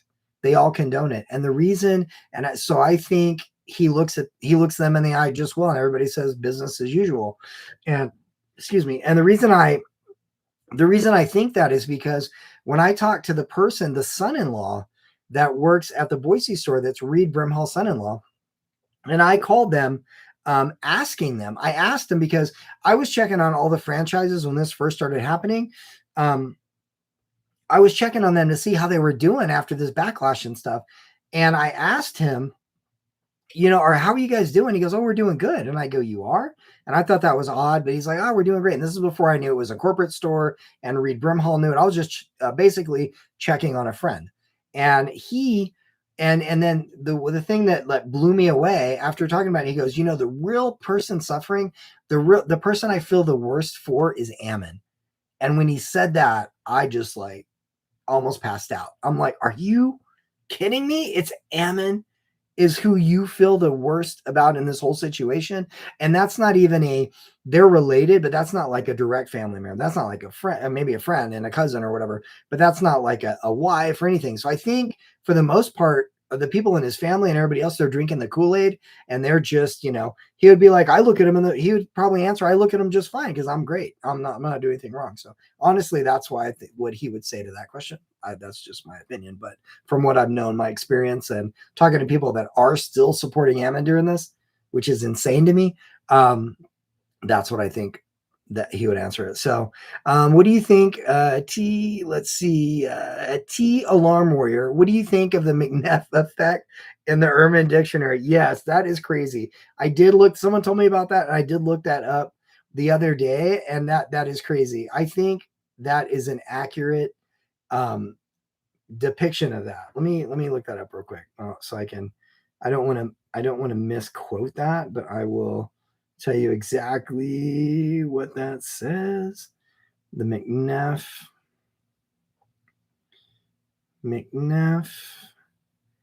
effect. Let's say the Urban Dictionary says the McNeff effect. One, when your wrongdoing is exposed, but instead of owning it, you double down with lies, false accusations, and injustice until the whole internet turns against you. Yes, valid. Two, the phenomenon where bullying, silencing, and swatting the little guy into giving up their cause backfires and leads to loss of profits, tainting of the brand, screwing franchisees, and the ultimate demise of a company. Yes, and then they give you examples because it's a dictionary, right? Instead of keeping the collection and silencing Ben, the mystery company unintentionally created the McNeff effect, drawing millions of YouTube views and support to those that were wronged. Franchise owner, do you think by doing the chicken dance, the McNeff effect would disappear? General public, no, man. Their response reached the point of no return when they attempted to kill Ben. Oh my gosh. Yeah, I think that the definition there in the Urban Dictionary is spot on, and I fully agree with that. So yes, that's what I feel about. That's what I think. It's hilarious and also true. At B Bandit says, yo, oh my gosh, yeah, when I first started my channel, one of the people that was one of my first subs was B Bandits. What's going on? How's it going? At T Alarm Warrior, if you had the opportunity to speak to Lego, what would be your question? That's good. That's good. And I know that answer. If Lego would reach out to me or return my calls in that aspect, I would be like, what are you guys doing? Because they tout themselves as a family company, and they want to stand, and they try to stay away, like be super squeaky clean, like stay away from controversies and things like that. And like I said, I have real world experience where I've seen them pull people's contracts for literally almost no reason. And I would ask them, how do you justify that? How do you justify all the AFOLs that are, and even the parents with children and people buying Lego all over the world that obviously see something wrong and are standing up against it? How do you justify still being in any kind of business? If they are, I don't know if they are. Like I said, I haven't seen any contract, but if they are in fact have a contract with them, especially, but even if not, even this business, being allowed, they can't really control it, but even a business that's centered around their product, how can you guys not make a statement not condoning this? You know what I mean? How can you condone this even by being silent? What are you doing? Because this is obviously it's reached you. You guys know about it. There's no way you don't know about that at this point. And why are you not speaking up? That's what I would ask him. So. And I still want to know, Lego, I still want to know why. Like, can you just like kick these guys, kick them to the curb, do something. You know what I mean? They have, the money, the expertise, the legal team. It's so easy. They could just like, BAM would be done. If Lego just stepped in, it'd be like I said before to many comments, they'd fall. BAM corporate, if Lego just stepped in and was like done, or even like one little public thing said, we don't condone this, we're not doing business with these guys, they would fall like a lead balloon, like a one-legged pirate in a kicking contest. They'd just fall, they'd be done, and then everybody else could be, could live their lives and do the things, or the franchisees would be free to do their things and continue, going forward with their businesses, and everybody would support them. I really want Lego to do that in some kind of fashion and way. It's not, so people are like, oh, they're afraid of getting sued. I'm like, I don't think, excuse me, sorry. I don't think Lego is scared of BAM, of being sued. BAM can't even get their shit together. Lego is too big to be scared of the BAM corporate. You know what I mean? So just stand up. Just stand up, Lego. That's what I'd say. Let's see. Rose Double O investigates. Do you see the latest update about how BAM Slack keys were public despite them hunting for leaks? Yes. You mean, let's see. Yes, I think they're getting super technical, because personally, I've seen many a Slack from BAM. Okay, I'm just gonna put it out there, but I've seen some Slacks, and it's crazy. But I think now they're using like super technology to try to see if it's like Terminator stuff or Matrix stuff, but they're trying to do it if you like take a screenshot, or you share, or they watermark stuff, or they're putting like a digital imprint to see who's doing these things, And for me, I'm like, if you're still sharing, I want everybody, because everybody, information is power and key and stuff like that. But there's other ways to share, whether it's on another device or something. I don't know all the technological advances, but I did see, and now I've heard the latest thing is like, no, it's a ghost town on Slack. Like there's nobody using Slack right now. And it's because of that. I don't know if it's because they're going to try to go to another system or another technology, but then what stops, them from sharing that? But the reason it's all being shared in the first place is because all the franchises involved that are getting screwed know it's bullshit, and they're sharing out of frustration, so we can all help them. And that's a good thing. They're sharing out of frustration. It's not because they're, you know what I mean? It's not because they want to lose their business or anything, or they want to get in trouble with, Daddy BAM corporate. So yeah, it's crazy. But I did hear, like, They shut they shut some people down from Slack, certain franchisees that I guess they had a suspicion of or whatever. They shut them down. They locked them out of Slack, and now Slack's like a ghost town. So I don't even know what they're going to use, but it's crazy. It's crazy out there. It's crazy. Let's see. T Alarm Warrior. Tyler's production planning a heist with Fred Bayer. His channel just releases. Let's see. Tyler's production planning a heist with Fred Meyer. You mean like Fred Meyer, like the store? Fred Meyer? I'm not sure on that one. So at B Bandits, it's good, man. I'm just chilling and listening. Thanks, man. You're up late. This one started late, so it's my first one, but I appreciate it. So at Mercurial Ire, out 199. Thank you so much for that. Good night. Thanks for being part of my first live here at Total AFOL. I really appreciate it. Thank you so much. At ADA County, corp shills do not care who they hurt for their personal gain. People are sheep when told what to do by a boss and don't care who they hurt. I feel for franchises. Been there. Yeah, man. Ada County, are you in Boise area at Ada County there? You fellow Idahoan.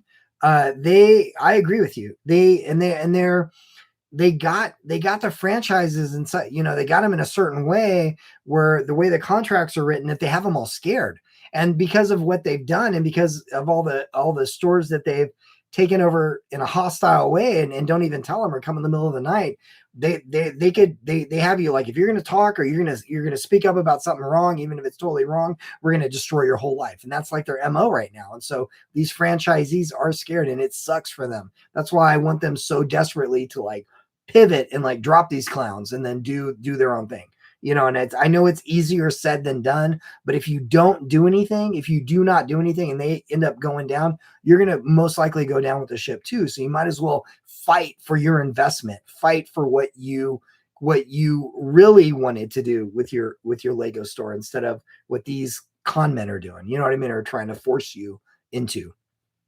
So Trisha in the house 111, McNeff effect.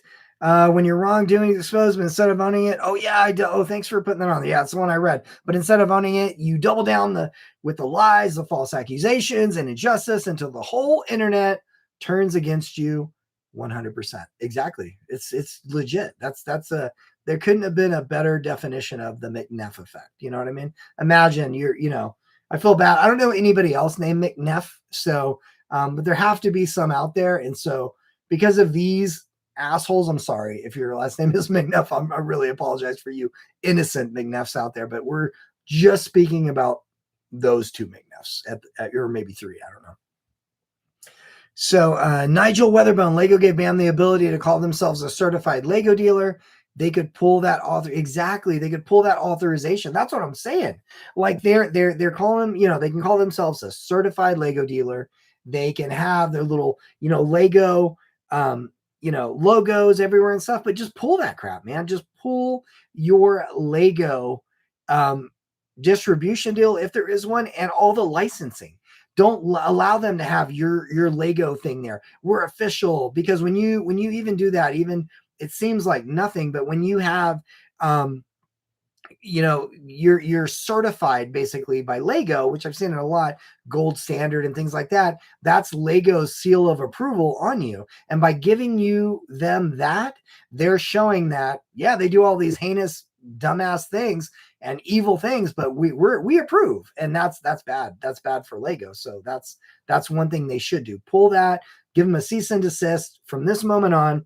Don't use any of our product. No, not our products, but no licensing. Don't use our image or use our name. You are no longer a authorized, certified Lego dealer. And they could do that today. They could do that tomorrow. They could wake up with that and then let the cards fall where they may. You know what I mean? So yeah. At Rose Double Investigates, you can't watermark Slack. LOL, it's just scare tactics from them. Yeah, I'm not super familiar with Slack. So everybody's like, oh my gosh. And I've got things where they're like, oh man, let me see. There's things I can't, there's some things I can't say because I don't want to out anybody right now before it comes out. but there's certain things that are being floated around, and there's definitely a concern, not necessarily with Slack, but with other things that just the timing of it that corporate sent out, that it looks very trappish, like they're trying to entrap people and to see exactly, they're trying to figure out where these leaks are coming from. But I'm telling you, the more they keep letting these franchises burn, the more they keep screwing them over, it's not going to be a leak. It's going to be like wildfire. Like everybody's going to be pissed at you, except that it'll be the corporate stores and then everybody else. Eventually, there's no leak. They're just going to be like, F you. You know what I mean? Excuse me. So they're going to be like, screw you guys, and we're going to do our own thing. That's where I want everybody to get. Just get there quicker. Like, let's do it now before you guys lose everything, before you are bankrupt, before you lose everything anyway. Don't lose it.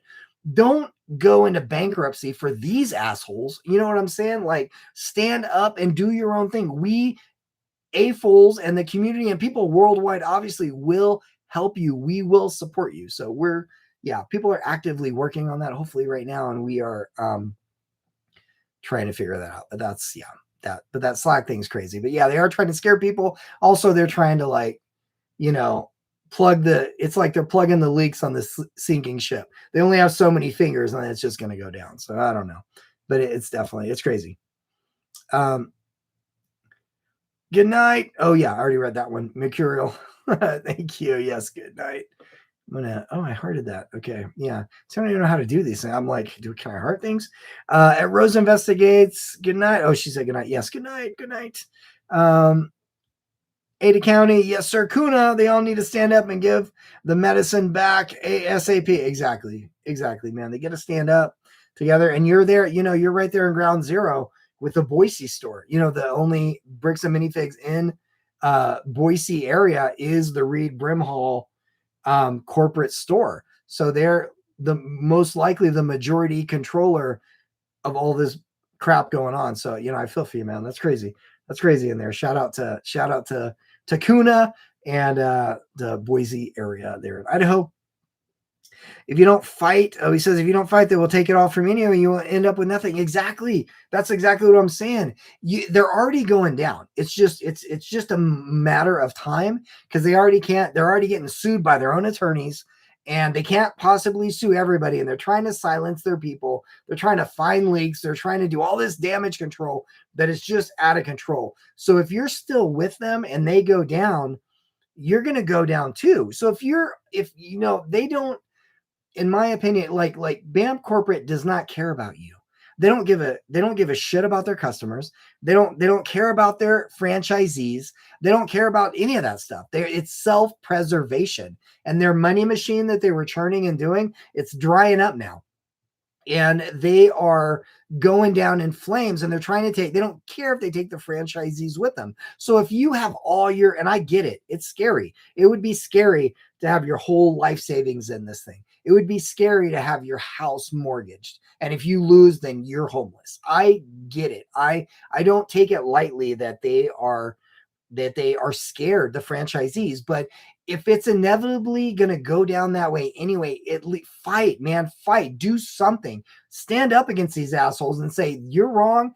I'm not standing with you. And the community will help you, whether it be raising, like we do, like GoFundMe's or whatever, there's a way. Cause I guarantee you, Ammon McNeff and them and the Reed Brimhalls and all these a-holes, they're not raising money for the franchisees and stuff like that, but we would, especially if they speak up against evil before it's too late. So definitely don't go down with the ship. Jump ship. You don't have to go down with the Titanic. You can jump off and be on the little raft where, Rose was. I know she let Jack drown and die on that Titanic raft, but you could get in the life raft before it's too late. Just do it. Yeah. That's that. So Trisha in the house, Lego 111. Trisha in the house 111. Lego is the biggest toy company in the world. They probably don't need BAM. That's what I'm saying. Lego is by far the biggest toy company in the world with huge, deep pockets. Look at how much sets cost. You know what I mean? They're selling $1,000 Death Stars, Death Slices, $1,000. Like, they're not hurting for money. They turned it around and they figured out Lego had a problem for a bit. They figured out how to get nerds like me and people with nostalgia and always having these new sets out. So we're just forking over our money. They're good. You don't need bricks and minifigs Lego. I think you know that. I think they know that, but you don't need them. You know what I mean? You need independent stores that have people that are good people that want to have these communities, have these stores in their communities to build it, and you give them individual contracts. And as long as they do good by you, that'll be the Lego store in that area, especially if there's not an official Lego store. Treat them well and everything will go good. You don't need BAM. They're going down anyway. Who's ordering? They can't even, if they're ordering from you, they even have a contract with you, they can't even get it to the people on time. And the way it works with most of the time, and I don't know if this is people don't know, or it's like a misconception, but a lot of the times that's why you'll see, when they get these orders in, it's not like they got it late, like one day they ordered it on the 28th of July and then it's not there for August. No, a lot of times they'll get these orders, especially for the big releases, like 2 to 3 weeks early. They're at Walmart, they're at Target. And I know they order in bigger bulk than, say a BAM or an individual store, but most of the time they get them 2 to 3 weeks early, and they have what's called an embargo. So they're embargoed on there. You can't put it out until this date, until the 1st or whatever it says on the box. But that gives the stores enough time to receive them, to put them in inventory, to be able to put them, in their systems, on the shelf the day before, all that stuff. So it's usually it's in 2 to 3 weeks. That's why some people, like some Walmarts, Targets, and stores, or even Costco, I've seen it, they don't give a crap. They don't care about the embargo. They'll put it out, and you'll get new sets a week before they're supposed to be released, and that happens all the time. But for them, it's not just like they messed up for a couple of days. They messed up by like weeks, maybe even almost a month. So just for that fact, Lego should be like, peace, we're done, in my opinion. So, but yeah, Lego doesn't need BAM for sure. And let's see, T Alarm Warrior, there's a BAM map update on the Slack situation. Have you seen it? No, but I need to look at that. Yes, I definitely need to go back in and check out the situation on the Slack at the BAM map. That's a good place to be. BAM map, definitely check that out if you're not aware of that. They're covering a lot of stuff, all the intricate details of this thing. It looks crazy, but it's very, very informative. So yes, BAM map, definitely check that out. And Nigel Weatherbound, the franchises will be fine. Yes, if they separate from these a-holes especially and don't go down with the ship, I think they'll be great. I think everybody in the community that went there in the first place, that want to be around Lego and they want to talk to fellow AFOLs and do all the things that you do at a Lego store, they will support them. So I think they would totally be fine. I think they're obviously going to be better off than when they even were with BAM. So yes. And at Rose Investigates, the last relic seems to be convinced they are too big to fail. I'm not sure about that. I'm not sure about that either. And I would have to disagree with him there. It's, and I early on this thing, I did a video. It's like what BAM should learn from Papa John's or whatever. And I know it's not a situation. People are like, Papa John did this and he was framed. And well, I'm not a Papa John pizza expert by any means. So, but what they did when this controversy, whatever you feel about that Papa John's controversy, at the time, he stepped down so he would save the brand. But these guys aren't doing that. They're not stepping down. And even if the McNeffs step down, the Brimholes are involved, they're just going to get somebody else in there that's going to do the same thing. So I think it's over for them. I think they're not too big to fail. I think they're skeezy, but I mean, for me and a lot of people, when you hear Bricks and Minifigs now, you don't get a good fuzzy feeling. You know what I mean? Especially if you're in the know of this. And I said it before, you're not like, let's go to Bricks and Minifigs. Hope they don't steal from me. Hope they're not going to shoot me with their sawed-off shotgun. You think they will take my collection? You know what I mean?